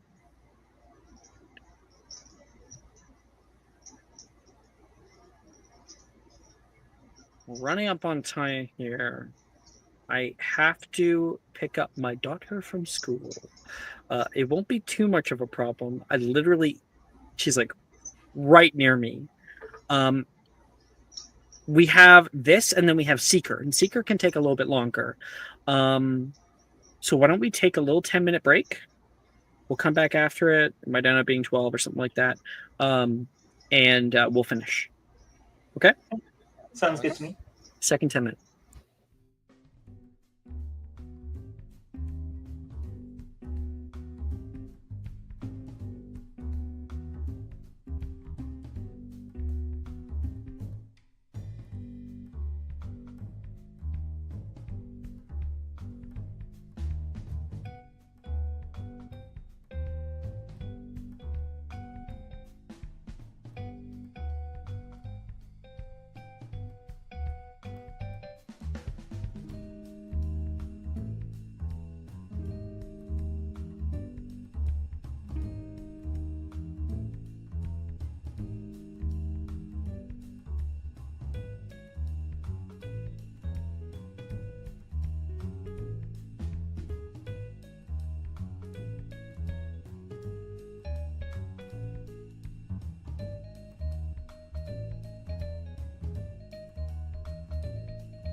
Whose cool playlist is this?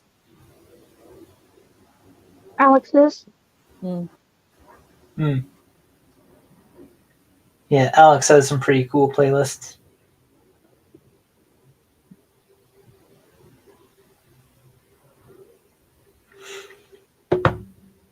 Whew.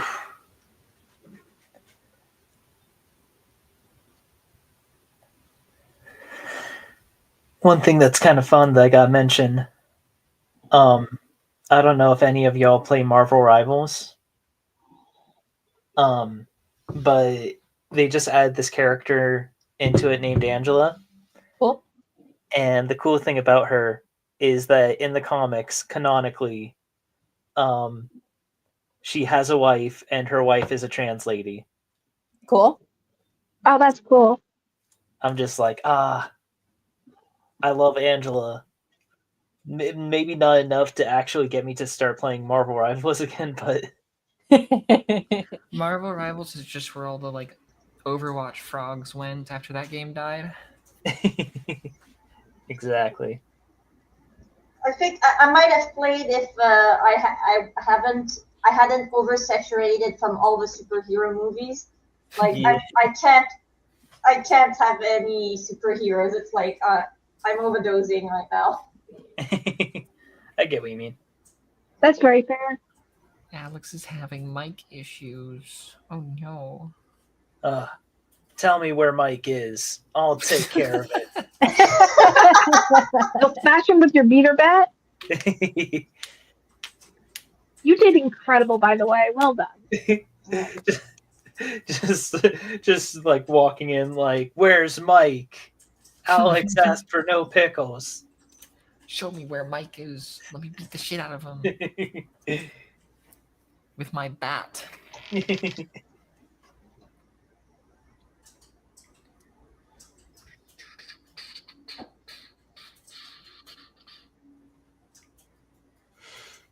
Mike issue, more like a skill issue. That's Am what I was right? thinking as well. Oh my god. Okay. Oh, All hello. Oh, right. there we go. Hello. Yes. There you are. Just in time. Spare us. You were quiet for a second. Hello. Oh, Hello. there you are. There Hey. should be good now. Did Annie get rid of Mike? Yeah. Any beat back the mic demons for me. All right. I have space in my garden if you need to bury it somewhere. Okay, Yuji, Violet, Anya, the three of you guys are going to be contending with 5 chasers heading your way with quaffles. You are not expected to block every single shot, as there's normally only 3 quaffles in a game. But rather, they just want to see how many you can in quick succession. So we're going to start with acrobatics check for moving between the 3 goalposts efficiently and trying to block the shots. Okay. And just by the way, Alex, Cecily is now stuck backstage. No, she's not. Oh, yes, she is. I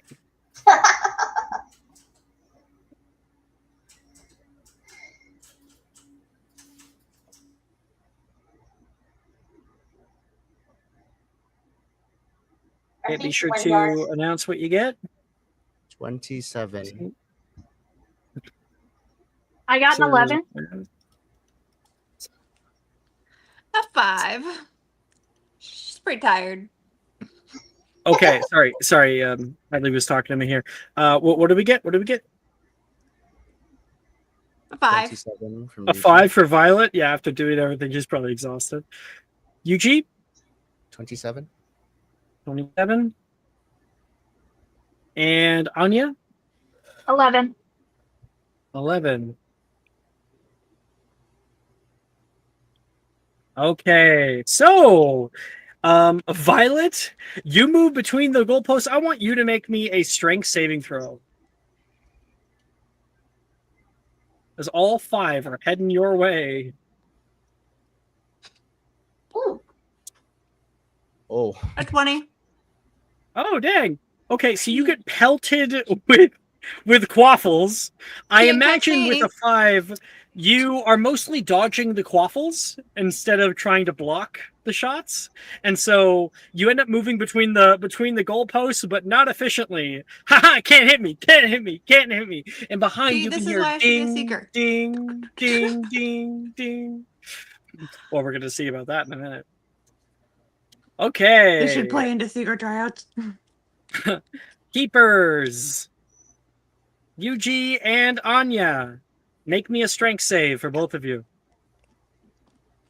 Strength save, which oh there it is, saving throws. No, Oh, no. Oh, I'm sorry. I should have saved Oh, it. no. DM, have pity. Yeah, guys, tell a story, I guess. I don't think I like this story.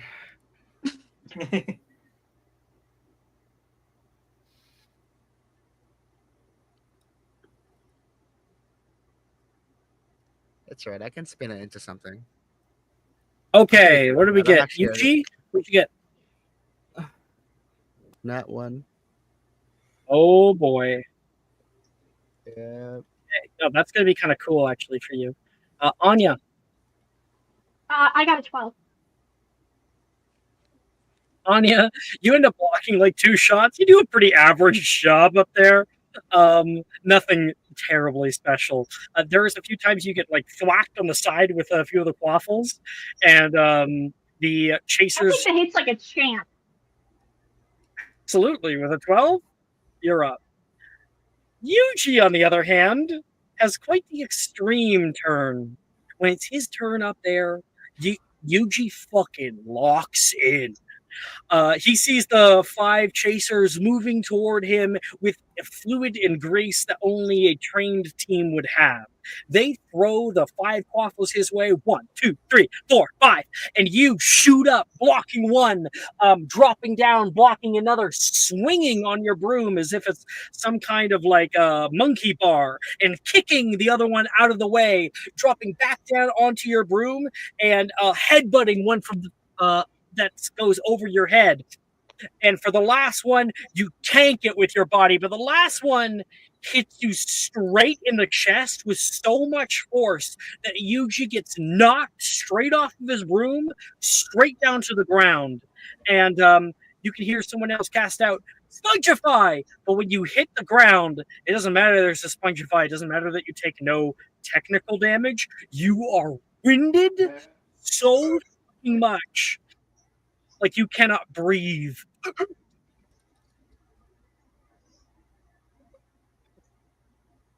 Lucky shot. Your crap is oh boy. Let's get a healer in here. Eliza says, and Yuji is carried off into stretcher. Am I on the team? We'll see.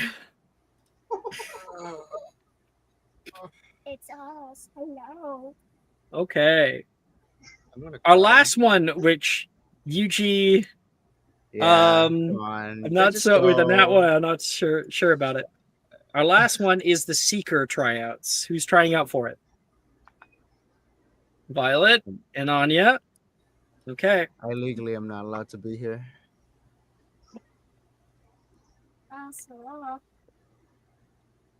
Well, yeah, because is Violet also Gryffindor? No. Yes. Yeah, Violet, are you praying to the Quidditch gods right now? I am. This is her whole career on the line. Like, this is Remember, her childhood career. This is first year as well. If Harry Potter can do it, so can she. Yeah, totally. If the chosen one, like Master of the Prophecy can do it, I can. Well, his prophecy was also bad. It was like Horcrux Yeah. filled. So Funny enough, the only thing that Harry was, there's 2 things Harry was good at that had nothing to do with Voldemort, and that was A, teaching, surprisingly good at that, and B, Quidditch. Quidditch especially had nothing to do with Voldemort. He got those from his daddy's genes. Yeah, although it's a bit in your problematic of yeah. But Jean, Blood supremacy is wrong. Harry, it's in your blood. Yeah, that's a great message. Right, so Seeker are up next. High atop the highest towers, the Seeker hopefuls are under the scrutiny of Tobias Crenshaw from Ravenclaw. With a grace born from a tactical mind, he releases the snitch, its wings a blur of gold against the white sky. Vision and reflexes, Tobias calls out. It's not just the catch. It's also the pursuit that will count. I will be grading you, not just on who is able to get it at the end, although that is a very important part. I will also be grading you on how well you are able to handle yourself out there. Very soon, you all will be scanning the skies for that elusive flash of gold. When you see it, dash, dive, and weave. Each maneuver will be a dance between predator and elusive prey, and do not forget, you will be fighting against each other. Hopefully, you will be the one to feel the feeling of victory on your fingertips. Whenever you're ready, people disperse to the high towers to get a bird's eye view. This one is 3 checks. The first of which, and if you don't succeed the first one well enough, you're kind of just out of the running at that point. Depending. Perception. Can it be investigation? Not at all. Investigation is an intelligence-based check. Investigation is the kind of thing that you have when you're trying to deduce something or trying to solve a Rubik's Cube. Seeing a golden glint has nothing to do with deducing anything. It is there or it is not. All right, Anya. That's what we're talking about. Violet? I prayed to the god for you. Violet, what'd you get? A 9. A 9. Everyone else is doing their thing, and then there's a shadow coming past you, Violet, and you're like, huh? And you look up into the sky, and you're like, holy shit! There is 5 hippogriffs, a flock of them flying over you. They're so beautiful. You can see one with wings as black as night, an iridescence to it. You want to ride them so bad. And your ADHD brain gets the better of you. Oh, look, a butterfly. Essentially. Meanwhile, there's a silence on the field. A deadly silence. Anya, you are watching. Trying desperately to see what you can. Dad! And then you see... 1 second, please. You see your child? Your mother? These hippogriffs betrayed me. The animals have betrayed me. I'm so sorry. I wish I had subscribe. Yeah, I wish I had something for you. I'm sorry. Yeah, same We here. can't do it on versus rules. Oh, that's true. Mm-hmm. Can I not have Wilfred, my bestie, just pray to the gods for me? That would be a D4 at best. That's not going to help you. Anya, on the other hand, as Violet flies up to fly with the hippogriffs, Anya, you see a little golden glint. At first, you can't believe it. No, that's definitely it. You see it hot, far down below you. No one else has seen it yet. What do you do, Anya? I am going to pull a crazy maneuver where I just fall. I get my broom in a situation where it's whoop, and I just kind of fall and lean down towards it. And then as I'm falling, get back on my broom and just bullet at it. I'm just trying to use momentum from the fall. Right. Anya hops off her broom, falls straight down, grabs back on her broom right before she hits the ground, and zooms toward there. I think a few people like scream seeing you fall. And then the other seekers like, wait, what did she do? Other people start to see what you're going out for, and other people are also shooting out after you. Violet, high up in the sky, having the time of her life. Make an acrobatics check, Anya, because although you saw it first, that does not mean that you get to it first. It You does, do because have I got a 23. Yeah, that's what I'm talking about. Saoirse, shooting out like past you, tries to gain. She's right behind you. You are hot on the trail of the snitch as it weaves and dives in between the wood of the towers around and over top of the heads of the people watching. There is a whole trail of people coming out past you. Saoirse's there with you. Let me see. Yeah. This person's doing Yeah, she's right hot on your trail. You can see her try to reach out toward the snitch, but you're closer toward it. You bash into the side of her a little bit. She tries again. You put your hand out. Make a sleight of hand check. Why that one? 16. That's good. That's decent. Mm-hmm. And Saoirse got a 3. Yeah! She biffs it onto the ground, rolling into the dirt. You leap forward, try to grab on. You lose your balance and do the exact same. Bam, bam, bam, bam, bam, bam. You're hitting the ground, rolling, kicking up grass into your mouth. And when you hit the ground, everybody zooms overhead of you. But I got it? You hear a buzz. Huh? It whirs past you. Ah, damn But it. you look into your hand and you feel something. Trying to get out of the daze from the slight concussion you've had. You see a golden wing that you have ripped off of the snitch. That's pretty close. Uh-oh. People are cheering pretty all good. for you. Yeah, Anya! You can hear Drusilla and a few of the other people up from Ravenclaw calling out for you. And that. I do want to, like, if I'm out of the running, I want to go up to Saoirse and help her up. Like, if I can.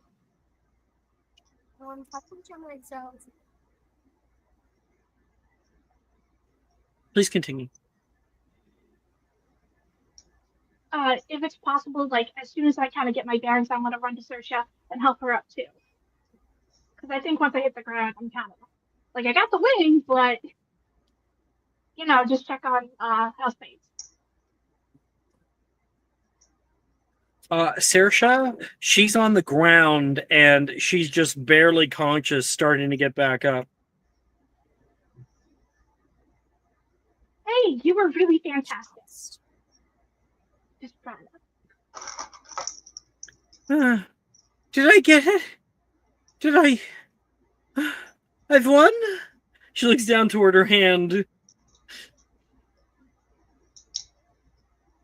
I managed to get a wing, so I don't know how much that counts for. But you were really great. Need some help up? Oh, her head hits the ground and she closes her eyes. She does not take your hand. Can She's we get very a medal? disappointed. I don't know if she's okay. And that is where we're going to end tonight's episode of Magic and Mysterium. Whoa. Thank Do you you everyone need for us to playing. stay? Thank you guys You for said, watching. Yes, in, yes, please do stay. Bye-bye, stream.